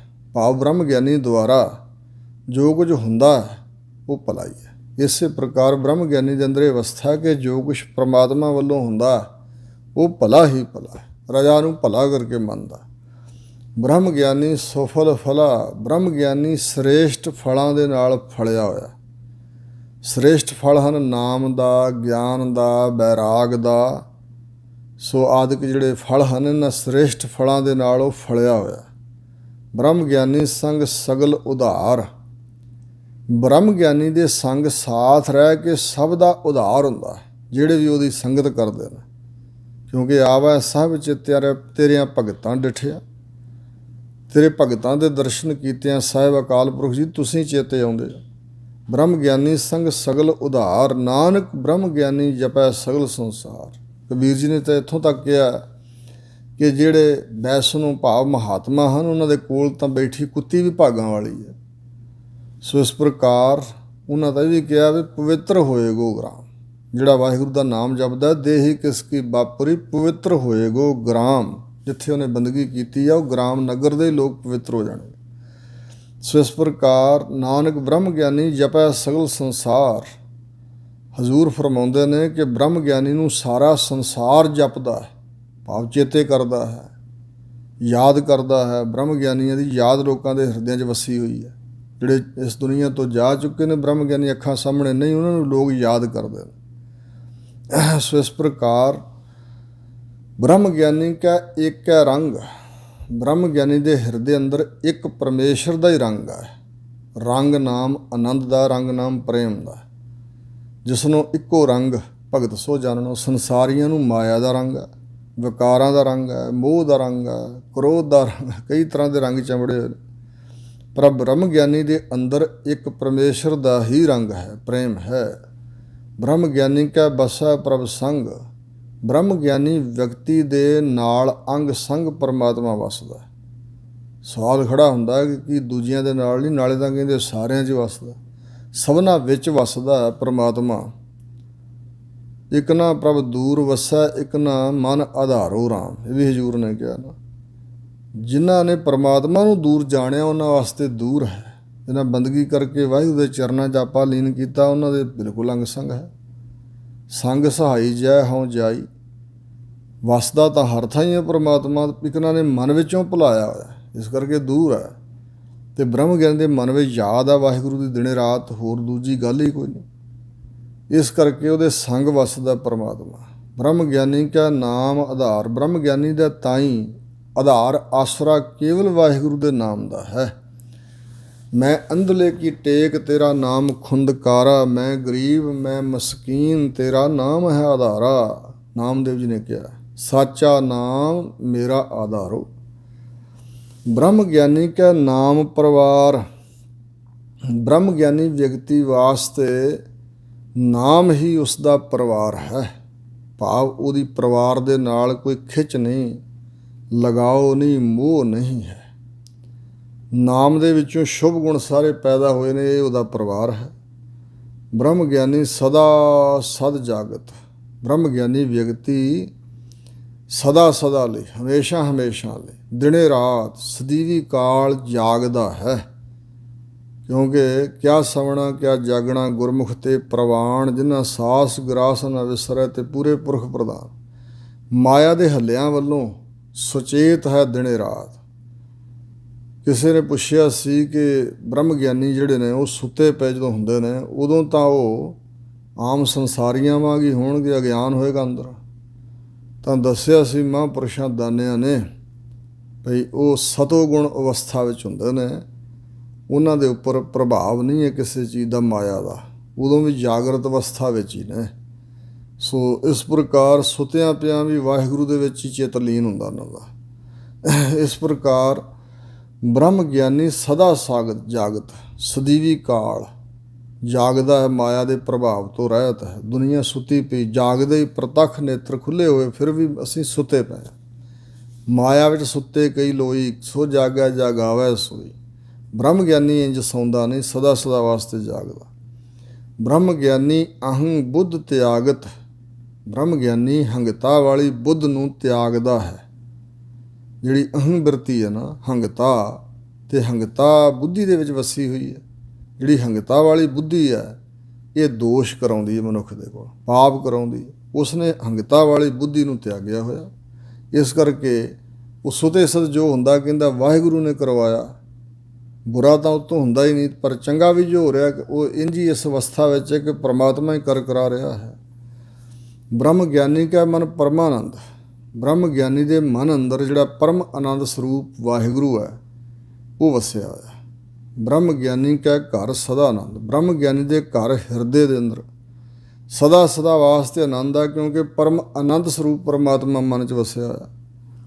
ਬ੍ਰਹਮ ਗਿਆਨੀ ਸੁਖ ਸਹਿਜ ਨਿਵਾਸ, ਬ੍ਰਹਮ ਗਿਆਨੀ ਦਾ ਆਤਮਿਕ ਸੁਖ ਵਿੱਚ ਮਾਨਸਿਕ ਅਡੋਲਤਾ ਵਾਲੀ ਅਵਸਥਾ ਵਿੱਚ ਨਿਵਾਸ ਹੈ।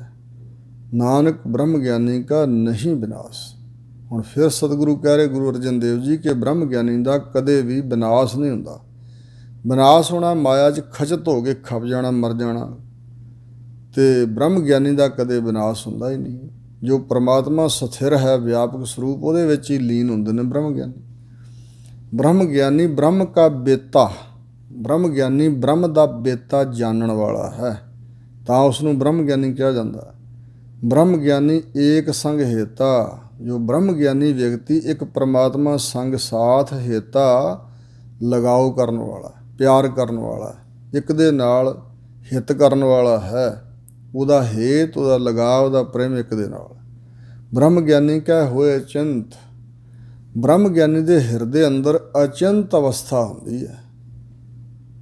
ਸੋ ਜਾਗਤ ਸੋਵਤ ਉੱਠਦਿਆਂ ਬਹਿੰਦਿਆਂ ਹਮੇਸ਼ਾ ਚਿੰਤਾ ਤੋਂ ਰਹਿਤ ਹੁੰਦਾ, ਕਿਉਂਕਿ ਸੰਸਾਰੀਆਂ ਨੂੰ ਗਿਆਨ ਨਹੀਂ ਵਾਹਿਗੁਰੂ ਦਾ, ਇਸ ਕਰਕੇ ਚਿੰਤਾ ਵਿੱਚ ਨੇ। ਉਹਨਾਂ ਨੂੰ ਗਿਆਨ ਹੈ ਕਿ ਕਰਨ ਕਰਾਵਣ ਪਰਮੇਸ਼ਰ ਹੈ, ਇਸ ਕਰਕੇ ਅਚਿੰਤ ਹਨ।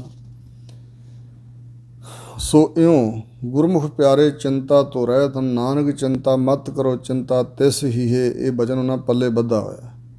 ਬ੍ਰਹਮ ਗਿਆਨੀ ਕਾ ਨਿਰਮਲ ਮੰਤ, ਬ੍ਰਹਮ ਗਿਆਨੀ ਦਾ ਜੋ ਮੰਤ ਉਪਦੇਸ਼ ਹੈ ਇਹ ਨਿਰਮਲ ਹੁੰਦਾ, ਉਜਲ ਪਵਿੱਤਰ ਹੁੰਦਾ। ਸਾਰਿਆਂ ਵਾਸਤੇ ਇੱਕੋ ਜਿਹਾ ਉਪਦੇਸ਼ ਉਹ ਕਥਨ ਕਰਦੇ ਨੇ। ਬ੍ਰਹਮ ਗਿਆਨੀ ਜਿਸ ਕਰੈ ਪ੍ਰਭ ਆਪ, ਬ੍ਰਹਮ ਗਿਆਨੀ ਉਹੀ ਵਿਅਕਤੀ ਬਣਦਾ ਜਿਸ ਨੂੰ ਪ੍ਰਮਾਤਮਾ ਆਪ ਬਣਾਉਂਦਾ। ਨਾਨਕ ਬ੍ਰਹਮ ਗਿਆਨੀ ਕਾ ਬੜ ਪ੍ਰਤਾਪ, ਬ੍ਰਹਮ ਗਿਆਨੀ ਵਿਅਕਤੀ ਦਾ ਜੋ ਪ੍ਰਤਾਪ ਹੈ ਬਹੁਤ ਵੱਡਾ ਹੁੰਦਾ। ਜਿਵੇਂ ਪਰਮਾਤਮਾ ਦਾ ਪ੍ਰਤਾਪ ਬਹੁਤ ਵੱਡਾ ਹੈ, ਇਸੇ ਤਰ੍ਹਾਂ ਉਹਦੇ ਵਿੱਚ ਲੀਨ ਹੋਣ ਵਾਲੇ ਵਿਅਕਤੀਆਂ ਦਾ ਪ੍ਰਤਾਪ ਵੀ ਬਹੁਤ ਵੱਡਾ ਹੁੰਦਾ। ਬ੍ਰਹਮ ਗਿਆਨੀ ਕਾ ਦਰਸ ਬੜ ਭਾਗੀ ਪਾਈ ਹੈ, ਬ੍ਰਹਮ ਗਿਆਨੀ ਦਾ ਦਰਸ਼ਨ ਵੱਡਿਆਂ ਭਾਗਾਂ ਕਰਕੇ ਪ੍ਰਾਪਤ ਕੀਤਾ ਜਾਂਦਾ। ਕੋਈ ਵਡਭਾਗੀ ਵਿਅਕਤੀ ਹੀ ਦਰਸ਼ਨ ਪ੍ਰਾਪਤ ਕਰਦਾ। ਬ੍ਰਹਮ ਗਿਆਨੀ ਕੋ ਬਲ ਬਲ ਜਾਈਆ, ਇਸ ਕਰਕੇ ਬ੍ਰਹਮ ਗਿਆਨੀ ਤੋਂ ਬਲਿਹਾਰ ਬਲਿਹਾਰ ਜਾਣਾ ਚਾਹੀਦਾ ਹੈ। ਬ੍ਰਹਮ ਗਿਆਨੀ ਕੋ ਖੋਜਹਿ ਮਹੇਸ਼ੁਰ, ਬ੍ਰਹਮ ਗਿਆਨੀ ਵਿਅਕਤੀ ਨੂੰ ਜਿਹੜੇ ਮਹੇਸ਼ ਸ਼ਿਵ ਜੀ ਆਦਿਕ ਹਨ, ਮਹੇਸ਼ ਸੁਰ ਭਾਵ ਸ਼ਿਵ ਜੀ, ਬ੍ਰਹਮਾ, ਵਿਸ਼ਨੂੰ, ਸੁਰਗ ਦੇ ਦੇਵਤੇ, ਇੰਦਰ ਵਰਗੇ ਸਭ ਖੋਜਦੇ ਹਨ, ਕਿਉਂਕਿ ਖੋਜਿਆ ਹੈ ਬਹੁਵਚਨ ਹੈ। ਮਹੇਸ਼ ਆਦਿਕ ਦੇਵਤੇ ਬ੍ਰਹਮ ਗਿਆਨੀ ਦੇ ਤਾਂ ਹੀ ਖੋਜਦੇ ਹਨ। ਨਾਨਕ ਬ੍ਰਹਮ ਗਿਆਨੀ ਆਪ ਪਰਮੇਸ਼ਰ। ਸਤਿਗੁਰੂ ਅਰਜਨ ਦੇਵ ਮਹਾਰਾਜ ਕਹਿੰਦੇ ਨੇ ਬ੍ਰਹਮ ਗਿਆਨੀ ਵਿਅਕਤੀ ਸਰੀਰਕ ਤੌਰ ਤੇ ਭਾਵੇਂ ਮਨੁੱਖ ਵਾਂਗ ਵਿਚਰਦਾ ਦਿਖਾਈ ਦਿੰਦਾ, ਪਰ ਉਹ ਆਪ ਖੁਦ ਪਰਮੇਸ਼ਰ ਹੀ ਸਰੀਰਧਾਰੀ ਹੁੰਦਾ, ਸਮਝੋ। ਕਿਉਂਕਿ ਪਰਮੇਸ਼ਰ ਵਿੱਚ ਉਸਨੇ ਆਪਣੀ ਮੇਰ ਨੂੰ ਸਮਾ ਦਿੱਤਾ, ਅਭੇਦ ਕਰਤਾ ਆਪਣਾ, ਯਾਨੀ ਆਪਣਾ ਆਪ ਲੀਨ ਕਰਤਾ, ਆਪਣਾ ਆਪ ਛੱਡ ਦਿੱਤਾ, ਅਤੇ ਬ੍ਰਹਮ ਹੀ ਬ੍ਰਹਮ ਅੰਦਰ ਵਸਿਆ ਹੋਇਆ। ਇਸ ਕਰਕੇ ਮਨ ਨੂੰ ਬ੍ਰਹਮ ਨੇ ਸਰੀਰ ਧਾਰਿਆ ਹੈ। ਅੱਗੇ ਬਚਨ ਕਰਦੇ ਹਨ, ਬ੍ਰਹਮ ਗਿਆਨੀ ਕੀ ਕੀਮਤ ਨਾ ਹੈ, ਬ੍ਰਹਮ ਗਿਆਨੀ ਦੀ ਕੋਈ ਕੀਮਤ ਹੀ ਨਹੀਂ ਹੈ, ਕੋਈ ਮੁੱਲ ਨਹੀਂ ਹੈ। ਸੋ ਕਿਸ ਤਰ੍ਹਾਂ ਉਹਨੂੰ ਖਰੀਦਿਆ ਜਾ ਸਕੇ? ਨਹੀਂ, ਬ੍ਰਹਮ ਗਿਆਨੀ ਨੂੰ ਕਿਸੇ ਮੁੱਲ ਤੋਂ ਨਹੀਂ ਖਰੀਦਿਆ ਜਾ ਸਕਦਾ। ਬ੍ਰਹਮ ਗਿਆਨੀ ਕਾ ਸਗਲ ਮਨ ਮਾਹਿ, ਬ੍ਰਹਮ ਗਿਆਨੀ ਦੇ ਮਨ ਅੰਦਰ ਸਾਰਾ ਕੁਛ ਹੀ ਹੈ, ਮਤਲਬ ਸਾਰਾ ਗਿਆਨ ਉਹਦੇ ਹਿਰਦੇ ਦੇ ਅੰਦਰ ਹੈ। ਬ੍ਰਹਮ ਗਿਆਨੀ ਕਾ ਕੌਣ ਜਾਣੈ ਭੇਦ, ਬ੍ਰਹਮ ਗਿਆਨੀ ਦੀ ਅੰਦਰਲੀ ਅਵਸਥਾ ਦਾ ਭੇਦ ਕੌਣ ਵਿਅਕਤੀ ਜਾਣ ਸਕਦਾ ਹੈ, ਅਤੇ ਕਿਸ ਅਵਸਥਾ ਜੋ ਖੇਡਦਾ ਉਹਨੂੰ ਕਿੰਨਾ ਕੁ ਆਨੰਦ ਹੈ, ਕਿੰਨਾ ਕੁ ਸੁੱਖ ਹੈ, ਕਿੰਨੀ ਕੁ ਉਹਦੇ ਕੋਲ ਸਮਰੱਥਾ ਹੈ, ਕੌਣ ਭੇਦ ਜਾਣ ਸਕਦਾ। ਬ੍ਰਹਮ ਗਿਆਨੀ ਕੋ ਸਦਾ ਆਦੇਸ਼, ਬ੍ਰਹਮ ਗਿਆਨੀ ਵਿਅਕਤੀ ਨੂੰ ਤਾਂ ਸਦਾ ਵਾਸਤੇ ਆਦੇਸ਼ ਅਸੀਂ ਨਮਸਕਾਰ ਹੀ ਕਰਦੇ, ਔਰ ਸਾਨੂੰ ਸਿੱਖਿਆ ਦੇ ਰਹੇ ਨੇ ਕਿ ਬ੍ਰਹਮ ਗਿਆਨੀਆਂ ਨੂੰ ਨਮਸਕਾਰ ਆਦੇਸ਼ ਹੀ ਕਰਨਾ ਚਾਹੀਦਾ। ਬ੍ਰਹਮ ਗਿਆਨੀ ਕਾ ਕਥਿਆ ਨਾ ਜਾਏ ਅਦਾਖਿਰ, ਬ੍ਰਹਮ ਗਿਆਨੀ ਦੀ ਸੋਭਾ ਦਾ, ਉਪਮਾ ਦਾ ਅੱਧਾ ਅੱਖਰ ਵੀ ਕਥਿਆ ਨਹੀਂ ਜਾ ਸਕਦਾ। ਭਾਵ ਜਿੱਡੀ ਵੱਡੀ ਉਹਦੀ ਮਹਿਮਾ ਹੈ, ਜੇ ਉਸ ਮਹਿਮਾ ਨੂੰ ਉਚਾਰਨ ਕਰਨ ਲੱਗ ਪਈਏ ਤੇ ਅੱਧਾ ਅੱਖਰ ਮਾਨੋ ਥੋੜ੍ਹੀ ਜਿਹੀ ਮਹਿਮਾ ਅਸੀਂ ਬਿਆਨ ਕਰ ਸਕਾਂਗੇ। ਜਿੱਡੀ ਵੱਡੀ ਉਹਦੀ ਮਹਿਮਾ ਉਪਮਾ ਹੈ ਉਹਦਾ ਬਿਆਨ ਹੋ ਨਹੀਂ ਸਕਦੀ। ਇੰਜ ਵੀ ਅਰਥ ਕੀਤਾ ਕਿ ਬ੍ਰਹਮ ਗਿਆਨੀ ਜਿਹੜਾ ਸ਼ਬਦ ਹੈ, ਇਹਦਾ ਅੱਧਾ ਸ਼ਬਦ ਹੈ ਬ੍ਰਹਮ, ਪੂਰਾ ਬ੍ਰਹਮ ਗਿਆਨੀ। ਅੱਧਾ ਜਿਹੜਾ ਬ੍ਰਹਮ ਸ਼ਬਦ ਹੈ ਇਹਦਾ ਹੀ ਨਹੀਂ ਕਥਨ ਹੋ ਸਕਦਾ, ਤੇ ਬ੍ਰਹਮ ਗਿਆਨੀ ਦਾ ਕਥਨ ਕਿਵੇਂ ਫਿਰ ਹੋ ਸਕਦਾ। ਬ੍ਰਹਮ ਗਿਆਨੀ ਸਰਬ ਕਾ ਠਾਕੁਰ, ਬ੍ਰਹਮ ਗਿਆਨੀ ਮਾਨੋ ਸਾਰਿਆਂ ਦਾ ਠਾਕੁਰ ਮਾਲਕ ਹੈ। ਬ੍ਰਹਮ ਗਿਆਨੀ ਕੇ ਮਿੱਤ ਕੌਣ ਬਖਾਨਾ ਹੈ। ਹਜੂਰ ਦਾ ਇੱਕ ਮੁੱਖ ਵਾਕ ਬਚਨ ਹੈ, ਕੀਤਾ ਲੋੜਨ ਸੋਈ ਕਰਾਇਨ ਦਰ ਫੇਰ ਨਾ ਕੋਈ ਪਾਏਂਦਾ। ਭਗਤ ਜਨਾਂ ਦਾ ਕਰੇ ਕਰਾਇਆ। ਪਰਮਾਤਮਾ ਭਗਤ ਜਨਾਂ ਦਾ ਕਰਾਇਆ ਕਰਤੱਵ ਕਰਦਾ ਹੈ। ਜੋ ਕੀਤਾ ਲੋੜਨ, ਕੀਤਾ ਕਰਾਉਣਾ ਚਾਹੁਣ ਜੋ, ਸੋਈ ਕਰਾਇਨ, ਉਹੀ ਕਰਾ ਲੈਂਦੇ ਆ ਵਾਹਿਗੁਰੂ ਪਾਸੋਂ, ਕਿਉਂਕਿ ਅਪਣੱਤ ਜੂ ਹੋ ਗਈ, ਮੇਰ ਜੂ ਹੋ ਗਈ ਪਰਮਾਤਮਾ ਨਾਲ, ਲਗਾਓ ਜੂ ਹੈ, ਉਹਦੇ ਵਿੱਚ ਭੇਦ ਜੋ ਹਨ। ਸੋ ਇਸ ਪ੍ਰਕਾਰ ਹਜੂਰ ਕਹਿੰਦੇ ਨੇ ਬ੍ਰਹਮ ਗਿਆਨੀ ਕੀ ਮਿੱਤ ਕੌਣ ਬਖਾਨਾ ਹੈ। ਬ੍ਰਹਮ ਗਿਆਨੀ ਦੀ ਮਿੱਤ ਮਰਿਆਦਾ, ਮਿੱਤ ਮਿਣਤੀ ਗੱਤ ਹੁੰਦੀ ਆ ਵੀ ਕਿਹੋ ਜਿਹਾ, ਮਿੱਤ ਕਿੱਡਾ ਕੁ ਵੱਡਾ। ਬ੍ਰਹਮ ਗਿਆਨੀ ਦੀ ਮਿੱਤ ਨੂੰ, ਬ੍ਰਹਮ ਗਿਆਨੀ ਦੇ ਵਿਸਥਾਰ ਨੂੰ ਉਹ ਕਿੱਡਾ ਕੁ ਵੱਡਾ ਕੌਣ ਕਥਨ ਕਰ ਸਕਦਾ। ਬ੍ਰਹਮ ਗਿਆਨੀ ਕੀ ਗਤ ਬ੍ਰਹਮ ਗਿਆਨੀ ਜਾਣੈ। ਬ੍ਰਹਮ ਗਿਆਨੀ ਕਿਹੋ ਜਿਹਾ ਹੈ ਅੰਦਰੋਂ, ਇਹ ਬ੍ਰਹਮ ਗਿਆਨੀ ਹੀ ਕੋਈ ਜਾਣ ਸਕਦਾ। ਬ੍ਰਹਮ ਗਿਆਨੀ ਨੂੰ ਕੋਈ ਬ੍ਰਹਮ ਗਿਆਨੀ ਹੀ ਜਾਣ ਸਕਦਾ ਵੀ ਉਹ ਕਿਹੋ ਜਿਹਾ ਅੰਦਰੋਂ ਭਾਈ, ਕਿਉਂਕਿ ਜਿਹੜਾ ਉੱਥੋਂ ਤੱਕ ਪਹੁੰਚਾ ਨਹੀਂ ਉਸ ਅਵਸਥਾ ਤੱਕ, ਉਹ ਕਿਵੇਂ ਬ੍ਰਹਮ ਗਿਆਨੀ ਦੇ ਅੰਦਰ ਨੂੰ ਜਾਣ ਲਵੇ।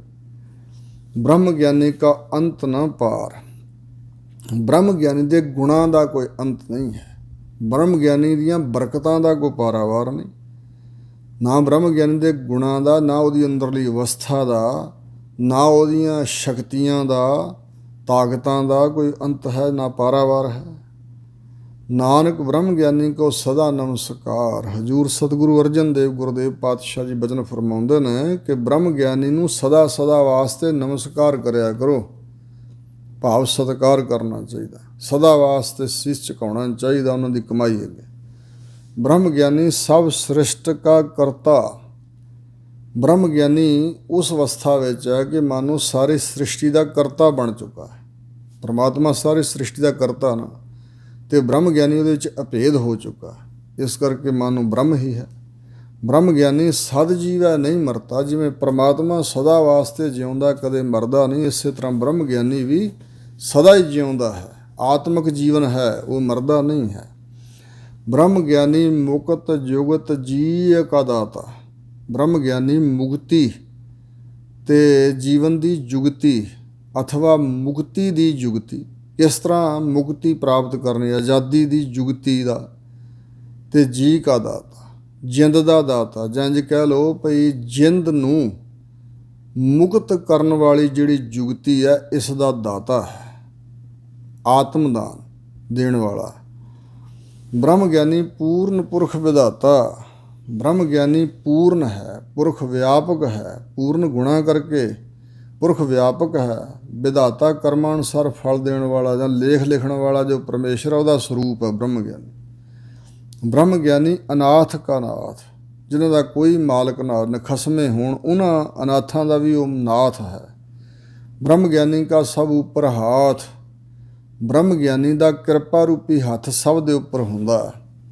ਬ੍ਰਹਮ ਗਿਆਨੀ ਕਾ ਸਗਲ ਆਕਾਰ। ਹਜ਼ੂਰ ਕਹਿੰਦੇ ਨੇ ਬ੍ਰਹਮ ਗਿਆਨੀ ਦਾ ਸਾਰਾ ਆਕਾਰ ਹੈ ਜਿਹੜਾ ਸੰਸਾਰ ਦੇ ਵਿੱਚ ਹੈ, ਉਹਦਾ ਬਣਾਇਆ ਹੋਇਆ ਮਾਨੋ, ਭਾਵ ਬ੍ਰਹਮ ਦਾ ਬਣਾਇਆ, ਅਤੇ ਬ੍ਰਹਮ ਗਿਆਨੀ ਬ੍ਰਹਮ 'ਚ ਭੇਦ ਹੈ, ਇਸ ਕਰਕੇ ਇਹ ਸਾਰਾ ਆਕਾਰ ਉਸੇ ਦਾ ਹੀ। ਬ੍ਰਹਮ ਗਿਆਨੀ ਆਪ ਨਿਰੰਕਾਰ। ਭਾਈ ਬ੍ਰਹਮ ਗਿਆਨੀ ਆਪ ਖੁਦ ਨਿਰੰਕਾਰ ਹੀ ਸਮਝ ਲਓ। ਜਿਹੜਾ ਬ੍ਰਹਮ ਗਿਆਨੀ ਹੋ ਜਾਏ ਉਹਦੇ ਵਿੱਚ ਤੇ ਨਿਰੰਕਾਰ 'ਚ ਕੋਈ ਫਰਕ ਨਹੀਂ। ਜਿਵੇਂ ਸਤਿਗੁਰੂ ਨਾਨਕ ਦੇਵ ਮਹਾਰਾਜ ਨੂੰ ਸ਼ਾਹ ਸ਼ਰਫ ਨੇ ਜਿਹੜੇ ਪ੍ਰਸ਼ਨ ਪੁੱਛੇ ਸਨ, ਪ੍ਰਸ਼ਨ ਪਹਿਲਾ ਸੀ ਕਿ ਫਕੀਰੀ ਕੀ ਹੈ, ਤਾਂ ਹਜ਼ੂਰ ਨੇ ਕਿਹਾ ਸੀ ਹਿਰਸ ਨੂੰ, ਨਫਸ ਨੂੰ ਮਾਰਨਾ, ਇੱਛਾ ਨੂੰ ਮਾਰ ਲੈਣਾ, ਇਹਦੇ ਵਾਸਤੇ ਕਮਾਈ ਕਰਨੀ, ਇੱਛਾ ਮਾਰ ਲੈਣੀ ਫਕੀਰੀ ਹੈ, ਦਰਵੇਸ਼ੀ ਹੈ। ਅਤੇ ਫਕੀਰ ਦਾ ਅੰਤ ਹਜ਼ੂਰ ਕਹਿੰਦੇ ਅੱਲਾ, ਖੁਦਾ ਹੋ ਜਾਣਾ, ਉੱਥੇ ਜਾ ਕੇ ਫਕੀਰੀ ਦਾ ਅੰਤ ਆ। ਇਹੀ ਅਵਸਥਾ ਬ੍ਰਹਮ ਗਿਆਨੀ। ਬ੍ਰਹਮ ਗਿਆਨੀ ਆਪ ਨਿਰੰਕਾਰ, ਆਪ ਹੀ ਜਿਹੜਾ ਨਿਰਾਕਾਰ ਬ੍ਰਹਮ ਹੈ, ਬ੍ਰਹਮ ਗਿਆਨੀ ਉਹਦਾ ਹੀ ਰੂਪ ਹੈ। ਬ੍ਰਹਮ ਗਿਆਨੀ ਕੀ ਸੋਭਾ ਬ੍ਰਹਮ ਗਿਆਨੀ ਬਣੀ। ਬ੍ਰਹਮ ਗਿਆਨੀ ਦੀ ਜੋ ਸੋਭਾ ਵਡਿਆਈ ਆ ਬ੍ਰਹਮ ਗਿਆਨੀ ਨੂੰ ਹੀ ਬਣ ਆਉਂਦੀ ਹੈ। ਉਹਦੇ ਵਰਗੀ ਸੋਭਾ ਕਿਸੇ ਹੋਰ ਨੂੰ ਨਹੀਂ ਇਸ ਦੇ ਸਕਦੇ। ਨਾਨਕ ਬ੍ਰਹਮ ਗਿਆਨੀ ਸਰਬ ਕਾ ਧਨੀ। ਹਜ਼ੂਰ ਗੁਰਦੇਵ ਗੁਰੂ ਅਰਜਨ ਦੇਵ ਜੀ ਫਰਮਾਉਂਦੇ ਨੇ ਕਿ ਬ੍ਰਹਮ ਗਿਆਨੀ ਸਰਬ ਕਾ ਧਨੀ, ਸਾਰਿਆਂ ਦਾ ਧਨੀ, ਸ਼ਾਹੂਕਾਰ, ਸਾਰਿਆਂ ਧਨਾਂ ਦਾ ਮਾਲਕ ਹੈ। ਧਨੀ ਸ਼ਾਹੂਕਾਰ ਸਾਰਿਆਂ ਜੀਆਂ ਵਾਸਤੇ ਧਨੀ ਸ਼ਾਹੂਕਾਰ ਹੈ, ਦਾਤਾਂ ਦੇਣ ਵਾਲਾ ਹੈ। ਸ਼ਲੋਕ। ਅਗਲੀ ਅਸ਼ਟਪਦੀ ਦੇ ਅੰਦਰ ਸਤਿਗੁਰੂ ਮਹਾਰਾਜ ਇੱਕ ਇੱਕ ਪਦ ਵਿੱਚ ਅਪਰਸ ਮਹਾਤਮਾ ਕਿਹੋ ਜਿਹਾ ਹੁੰਦਾ, ਵੈਸ਼ਨੂੰ ਕਿਹੋ ਜਿਹਾ ਹੁੰਦਾ, ਭਗਉਤੀ ਕਿਸ ਨੂੰ ਕਹਿਣਾ ਚਾਹੀਦਾ, ਪੰਡਤ ਕਿਸ ਨੂੰ ਕਹਿੰਦੇ ਨੇ, ਇਤਿਆਦਿਕ ਉਪਦੇਸ਼ ਦੇ ਰਹੇ ਨੇ। ਅੱਗੇ ਬਚਨ ਸਰਵਣ ਕਰੀਏ। ਹਜ਼ੂਰ ਫਰਮਾਉਂਦੇ ਨੇ, ਉਰ ਧਾਰ ਹੈ ਜੋ ਅੰਤਰ ਨਾਮ, ਜਿਹੜਾ ਆਪਣੇ ਉਰ ਹਿਰਦੇ ਦੇ ਅੰਦਰ ਧਾਰਨ ਕਰਦਾ ਹੈ ਵਾਹਿਗੁਰੂ ਜੀ ਦੇ ਨਾਮ ਨੂੰ, ਜਿਸ ਨੇ ਹਿਰਦੇ ਅੰਦਰ ਨਾਮ ਟਿਕਾਇਆ ਹੋਇਆ। ਸਰਬ ਮੈਂ ਪੇਖੈ ਭਗਵਾਨ, ਅਤੇ ਦ੍ਰਿਸ਼ਟੀ ਦੁਆਰਾ ਸਾਰਿਆਂ ਜੀਆਂ ਦੇ ਅੰਦਰ ਭਗਵਾਨ ਪਰਮਾਤਮਾ ਨੂੰ ਹੀ ਵੇਖਦਾ। ਦੂਜੈਗੀ ਖਤਮ ਹੋਈ ਹੈ, ਸੰਸਾਰ ਨੂੰ ਨਹੀਂ ਵੇਖਦਾ, ਨਿਰੰਕਾਰ ਨੂੰ ਵੇਖਦਾ ਹੈ।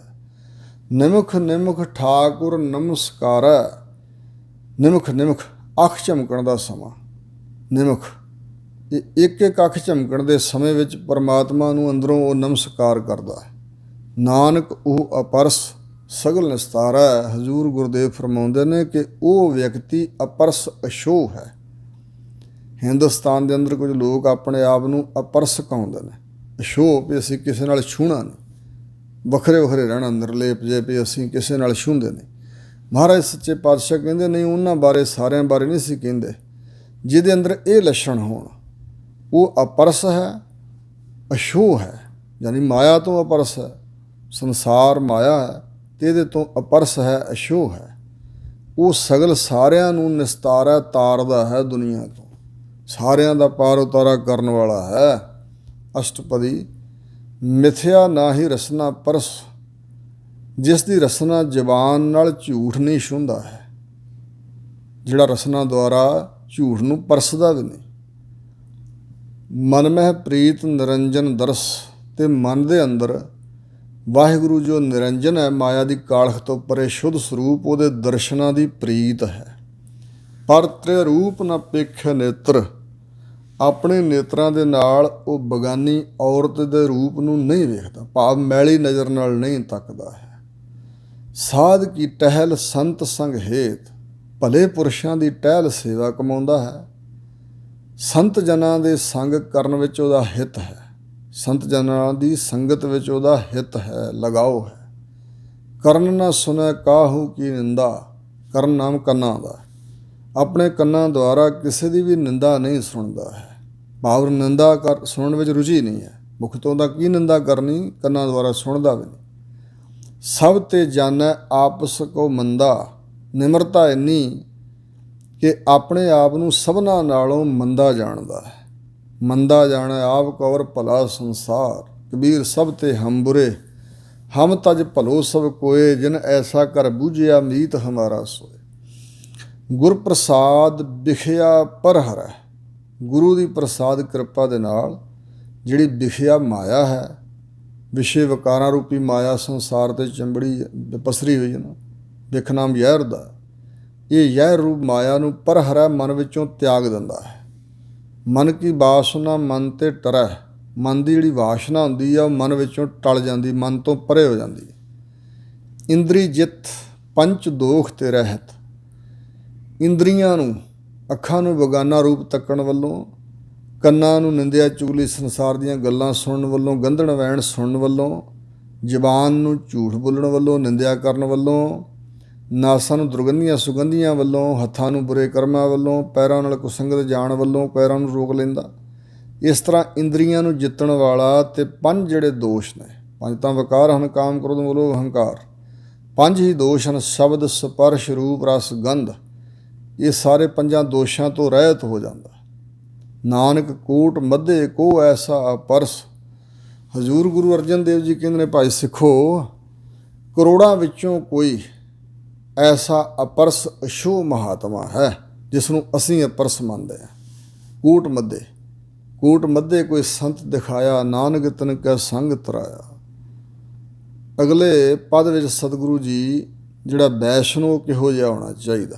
ਵੈਸ਼ਨੋ ਸੋ ਉਂਝ ਵੈਸੇ ਵਿਸ਼ ਨਾਮ ਸੰਸਾਰ ਦਾ, ਅੰਨ ਨਾਮ ਚੇਸ਼ਟਾ ਦਾ, ਸੰਸਾਰ ਦੀ ਚੇਸ਼ਟਾ ਕਰਾਉਣ ਵਾਲਾ ਵਿਸ਼ਨ ਜੋ ਪਰਮਾਤਮਾ, ਉਹਦਾ ਜੋ ਭਗਤ ਹੋਵੇ ਉਹਨੂੰ ਕਹਿੰਦੇ ਨੇ ਵੈਸ਼ਨੋ। ਵੈਸੇ ਹਿੰਦੁਸਤਾਨ ਦੇ ਅੰਦਰ ਜਿਹੜਾ ਮੀਟ ਸ਼ਰਾਬ ਆਂਡਾ ਆਦਿਕ ਨਾ ਖਾਇਓ, ਉਹ ਕਹਿੰਦੇ ਵੈਸ਼ਨੋ ਹੈ। ਨਹੀਂ, ਇੰਨੀ ਗੱਲ ਨਾਲ ਕੋਈ ਵੈਸ਼ਨੋ ਨਹੀਂ ਬਣ ਜਾਂਦਾ। ਹਜ਼ੂਰ ਕਹਿੰਦੇ ਨੇ ਵੈਸ਼ਨੋ ਸੋ ਜਿਸ ਉੱਪਰ ਸੋ ਪ੍ਰਸੰਨ। ਵੈਸ਼ਨੋ ਵਾਹਿਗੁਰੂ ਦਾ ਭਗਤ ਉਹ ਹੈ ਜਿਸ ਦੇ ਉੱਪਰ ਵਾਹਿਗੁਰੂ ਜੀ ਭਲੀ ਪ੍ਰਕਾਰ ਪ੍ਰਸੰਨ ਹੋਏ ਨੇ। ਵਿਸ਼ਨ ਕੀ ਮਾਇਆ ਤੇ ਹੋਏ ਭਿੰਨ। ਵਿਸ਼ਨ ਸੰਸਾਰ ਨੂੰ ਚਲਾਉਣ ਵਾਲਾ ਜਿਹੜਾ ਵਾਹਿਗੁਰੂ ਹੈ, ਉਹਦੀ ਰਚੀ ਹੋਈ ਮਾਇਆ ਤੋਂ ਭਿੰਨ ਵੱਖਰਾ ਹੋ ਜਾਏ, ਮਾਇਆ ਤੋਂ ਰਹਿਤ ਹੋ ਜਾਏ, ਨਿਰਲੇਪ ਹੋ ਜਾਏ। ਕਰਮ ਕਰਤ ਹੋਵੇ ਨਿਹ ਕਰਮ। ਸ਼ੁਭ ਕਰਮ ਕਰਦਾ ਹੋਇਆ ਮਨ ਵਿੱਚ ਉਹਨਾਂ ਕਰਮਾਂ ਦੇ ਫਲ ਦੀ ਇੱਛਾ ਰੱਖਣ ਤੋਂ ਰਹਿਤ ਹੋਵੇ, ਉਹ ਹੁੰਦਾ ਨਿਸ਼ਕਰਮ। ਨਿਹ ਕਰਮ ਜਾਂ ਨਿਸ਼ਕਾਮੀ ਕਹਿ ਦਿੰਦੇ ਨੇ। ਕਾਮਨਾ ਕੋਈ ਨਹੀਂ, ਉਹਨਾਂ ਕਰਮਾਂ ਦੇ ਫਲ ਦੀ ਇੱਛਾ ਕੋਈ ਨਹੀਂ ਹੈ। ਇਸ ਕਰਕੇ ਕਰਮ ਕਰਦਾ ਹੋਇਆ ਵੀ ਨਿਸ਼ਕਰਮ ਹੈ। ਤਿਸ ਵੈਸ਼ਨੋ ਕਾ ਨਿਰਮਲ ਧਰਮ। ਉਸ ਵੈਸ਼ਨੋ, ਉਸ ਮਹਾਤਮਾ ਦਾ ਜੋ ਧਰਮ ਹੈ ਉਹ ਨਿਰਮਲ, ਉਜਲ ਤੇ ਪਵਿੱਤਰ ਹੈ। ਪਵਿੱਤਰ ਫਰਜ਼ ਨੂੰ ਉਹਨੇ ਪਛਾਣਿਆ, ਰੱਬ ਦੀ ਬੰਦਗੀ ਨੂੰ। ਕਾਹੂ ਫਲ ਕੀ ਇੱਛਾ ਨਹੀਂ ਬਾਦਸ਼ਾਹ। ਜਿਹੜਾ ਵੀ ਉਹ ਕਰਮ ਧਰਮ ਦਾ ਕਰਦਾ, ਬੰਦਗੀ ਕਰਦਾ, ਕਿਸੇ ਫਲ ਦੀ ਇੱਛਾ ਨਹੀਂ ਰੱਖਦਾ ਹੈ। ਕਿਸੇ ਫਲ ਦੀ ਇੱਛਾ ਦੀ ਪੂਰਤੀ ਨਹੀਂ ਬਾਂਛਦਾ, ਨਹੀਂ ਲੋਚਦਾ। ਕੇਵਲ ਭਗਤ ਕੀਰਤਨ ਸੰਗ ਰਾਚਾ। ਕੇਵਲ ਤੇ ਕੇਵਲ ਵਾਹਿਗੁਰੂ ਦੀ ਭਗਤੀ ਤੇ ਪ੍ਰਮਾਤਮਾ ਦੇ ਕੀਰਤਨ ਦੇ ਨਾਲ ਰਚ ਜਾਂਦਾ ਹੈ। ਤਦਾਕਾਰ ਹੋਇਆ ਰਹਿੰਦਾ ਮਨ ਉਹਦਾ। ਮਨ ਤਨ ਅੰਤਰ ਸਿਮਰਨ ਗੋਪਾਲ। ਮਨ ਤੇ ਤਨ ਦੇ ਅੰਦਰ ਗੋਪਾਲ, ਸ੍ਰਿਸ਼ਟੀ ਨੂੰ ਪਾਲਣ ਵਾਲਾ ਜੋ ਵਾਹਿਗੁਰੂ ਹੈ, ਉਸ ਦਾ ਸਿਮਰਨ ਹੁੰਦਾ। ਸਭ ਉੱਪਰ ਹੋਵਤ ਕਿਰਪਾਲ। ਫਿਰ ਸਭਨਾਂ ਦੇ ਉੱਪਰ ਉਹ ਕਿਰਪਾਲੂ ਦਿਆਲੂ ਹੁੰਦਾ। ਕਿਰਪਾ ਹੀ ਕਰਦਾ, ਸਭ ਦਾ ਭਲਾ ਹੀ ਕਰਦਾ। ਆਪ ਦ੍ਰਿੜ ਅਵਰਹ ਨਾਮ ਜਪਾਵੇ। ਬੜਾ ਵੱਡਾ ਪਰਉਪਕਾਰ ਹੈ। ਆਪ ਹਿਰਦੇ ਜੋ ਦ੍ਰਿੜ ਕਰਦਾ, ਉਹ ਹੋਰਨਾਂ ਨੂੰ ਜੇ ਪ੍ਰੇਰਨਾ ਦਿੰਦਾ ਤੇ ਉਸ ਦੀ ਪ੍ਰੇਰਨਾ ਦਾ ਅਸਰ ਵੀ ਲੋਕਾਂ 'ਤੇ ਪੈਂਦਾ।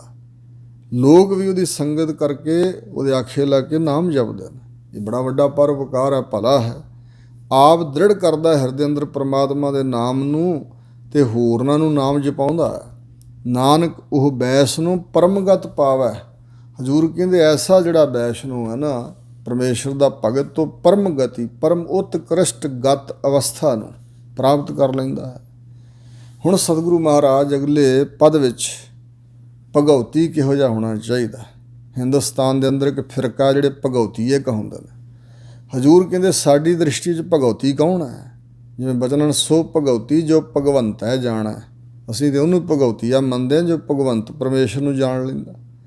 ਭਗਉਤੀ ਭਗਵੰਤ ਭਗਤ ਕਾ ਰੰਗ। ਜਿਸ ਨੂੰ ਭਗਵੰਤ ਖਟ ਭਗਾਂ ਸੁਪੰਨ, ਜੋ ਵਾਹਿਗੁਰੂ ਹੈ ਛੇ ਸ਼ਕਤੀਆਂ ਦਾ ਮਾਲਕ। ਧਰਮ ਸਵੈ ਜਸ ਵੈਰਾਗ ਪੁਨ ਐਸ਼ਵਰਜ ਸ਼੍ਰੇ ਵਿਗਿਆਨ। ਇਹ ਖਟ ਭਗਾਂ ਸੰਪੰਨ, ਜੋ ਤਾਹੇ ਕਹਿਤ ਭਗਵਾਨ।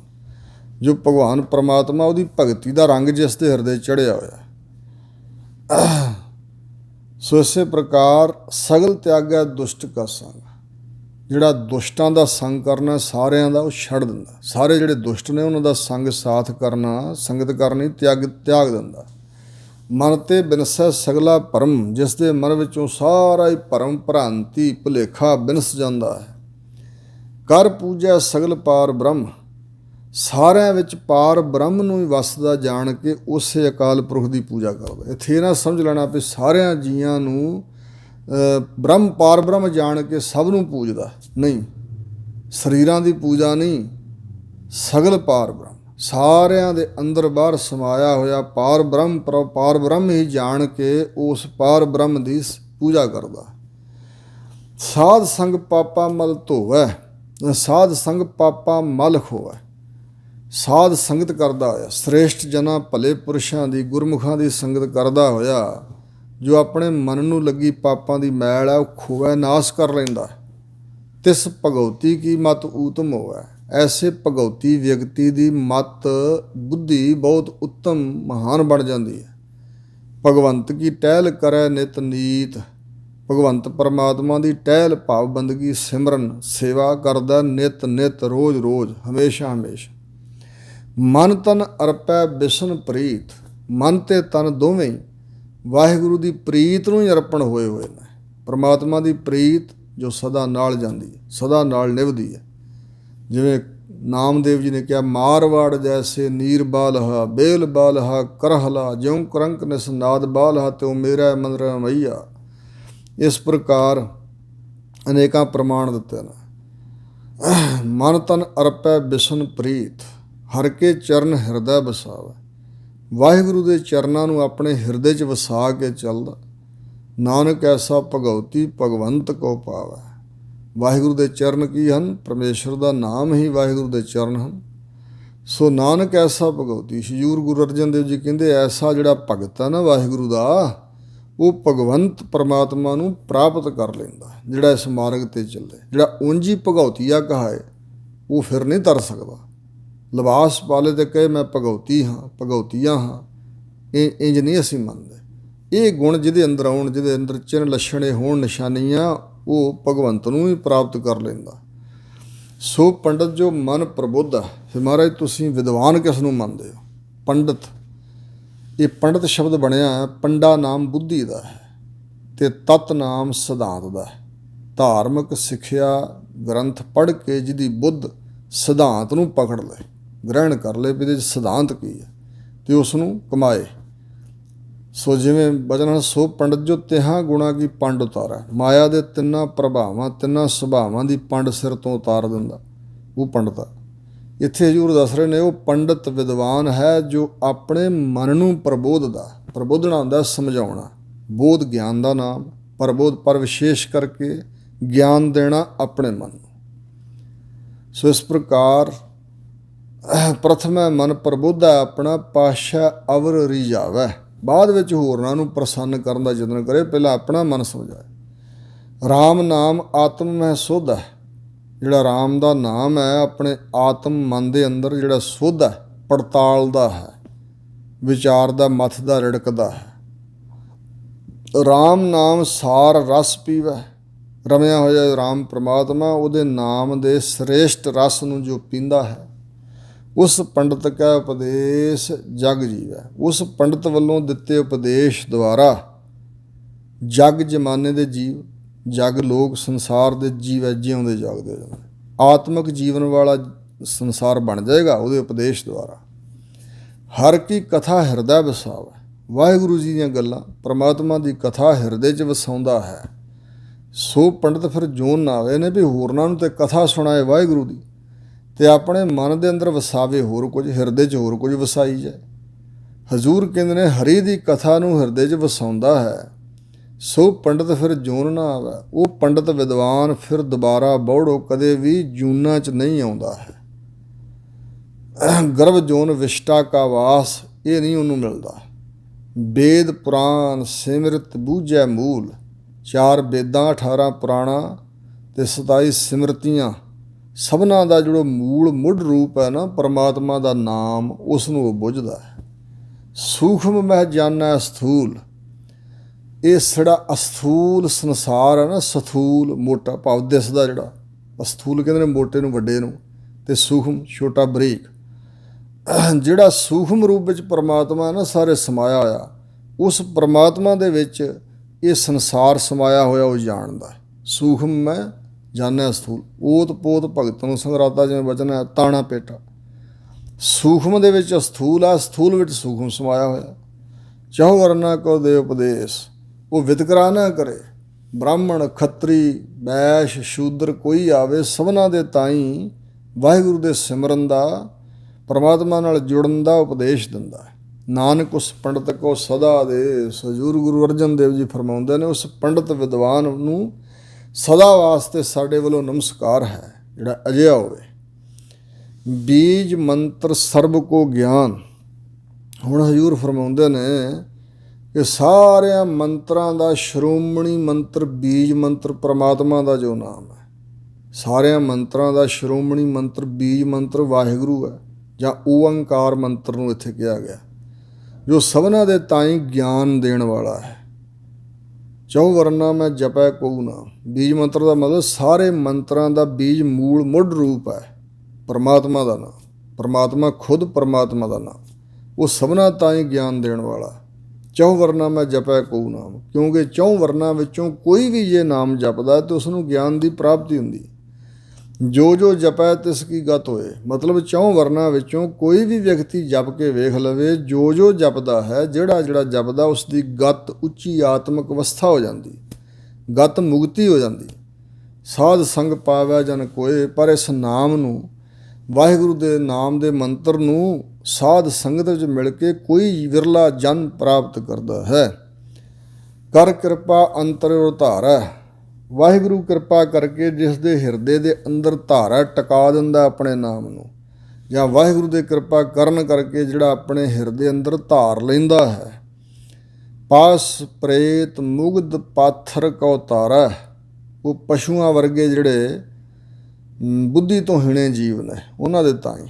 ਪ੍ਰੇਤ ਮਲੀਨ ਆਤਮਾ ਜਿਹੜੇ ਹੁੰਦੇ ਨੇ ਨਾ, ਕਿਹਾ ਜਾਂਦਾ ਪ੍ਰੇਤ ਜੂਨ ਹੈ, ਸੋ ਭੂਤਾਂ ਪ੍ਰੇਤਾਂ ਨੂੰ, ਮੁਗਧ ਮੂਰਖਾਂ ਨੂੰ, ਪਾਥਰ ਪੱਥਰਾਂ ਵਰਗੇ ਪਾਪਾਂ ਨਾਲ ਭਾਰੇ ਜੀਆਂ ਨੂੰ, ਸਭ ਨੂੰ ਤਾਰ ਦਿੰਦਾ ਹੈ।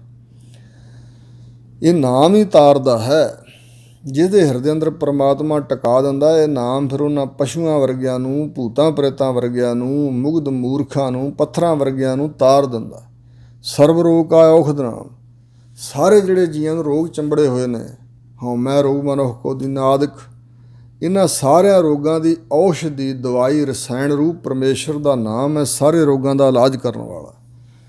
ਕਲਿਆਣ ਰੂਪ ਮੰਗਲ ਗੁਣ ਗਾਮ, ਵਾਹਿਗੁਰੂ ਦੇ ਮੰਗਲ ਜਸ ਦੇ ਗੀਤ ਨੂੰ, ਵਾਹਿਗੁਰੂ ਦੇ ਗੁਣਾਂ ਨੂੰ ਗਾਮ ਗਾਉਣ ਕਰਕੇ, ਅਥਵਾ ਵਾਹਿਗੁਰੂ ਦੇ ਗੁਣ ਗਾਉਣ ਨਾਲ ਮੰਗਲ ਖੁਸ਼ੀਆਂ, ਕਲਿਆਣ ਸੁਖ ਸਰੂਪ ਹੋ ਜਾਈਦਾ, ਸੋਹਣਾ ਰੂਪ ਪ੍ਰਾਪਤ ਹੁੰਦਾ, ਕਲਿਆਣ ਸੁਖ ਮਿਲਦਾ ਹੈ, ਮੰਗਲ ਖੁਸ਼ੀਆਂ ਪ੍ਰਾਪਤ ਹੁੰਦੀਆਂ ਨੇ।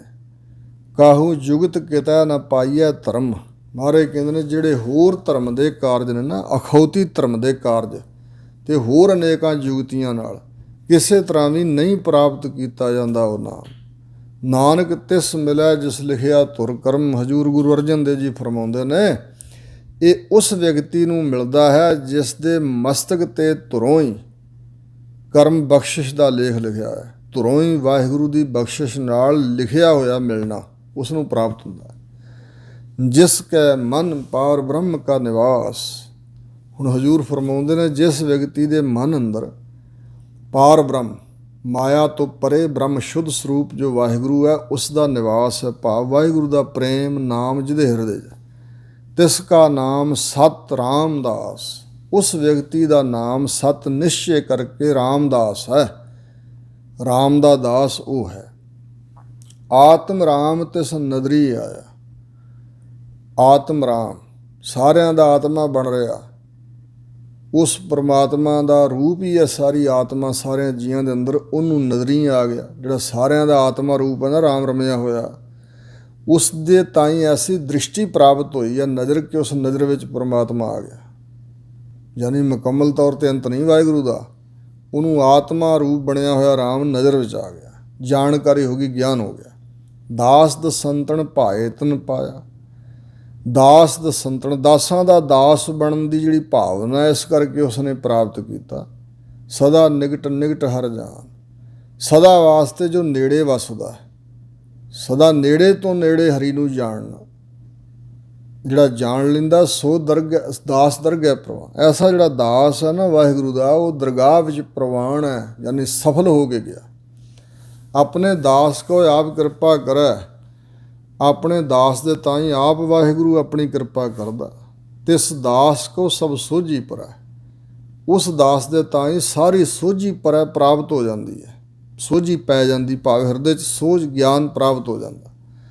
ਸਗਲ ਸੰਗ ਆਤਮ ਉਦਾਸ, ਸਰੀਰਕ ਤੌਰ 'ਤੇ ਸਾਰਿਆਂ ਦੇ ਸੰਗ ਸਾਥ ਵਸਦਾ, ਪਰ ਅੰਦਰੋਂ ਮਾਨਸਿਕ ਤੌਰ 'ਤੇ ਸਭ ਪਾਸਿਆਂ ਤੋਂ ਉਦਾਸ ਹੈ, ਯਾਨੀ ਕਿ ਲਗਾਓ ਤੋਂ ਰਹਿਤ ਹੈ, ਉਪਰਾਮ ਹੈ। ਐਸੀ ਜੁਗਤ ਨਾਨਕ ਰਾਮਦਾਸ, ਹਜ਼ੂਰ ਫਰਮਾਉਂਦੇ ਨੇ ਐਸੀ ਜੁਗਤੀ ਹੈ ਜਿਸ ਦੇ ਜੀਵਨ ਦੀ, ਉਹ ਰਾਮ ਦਾ ਦਾਸ ਹੈ।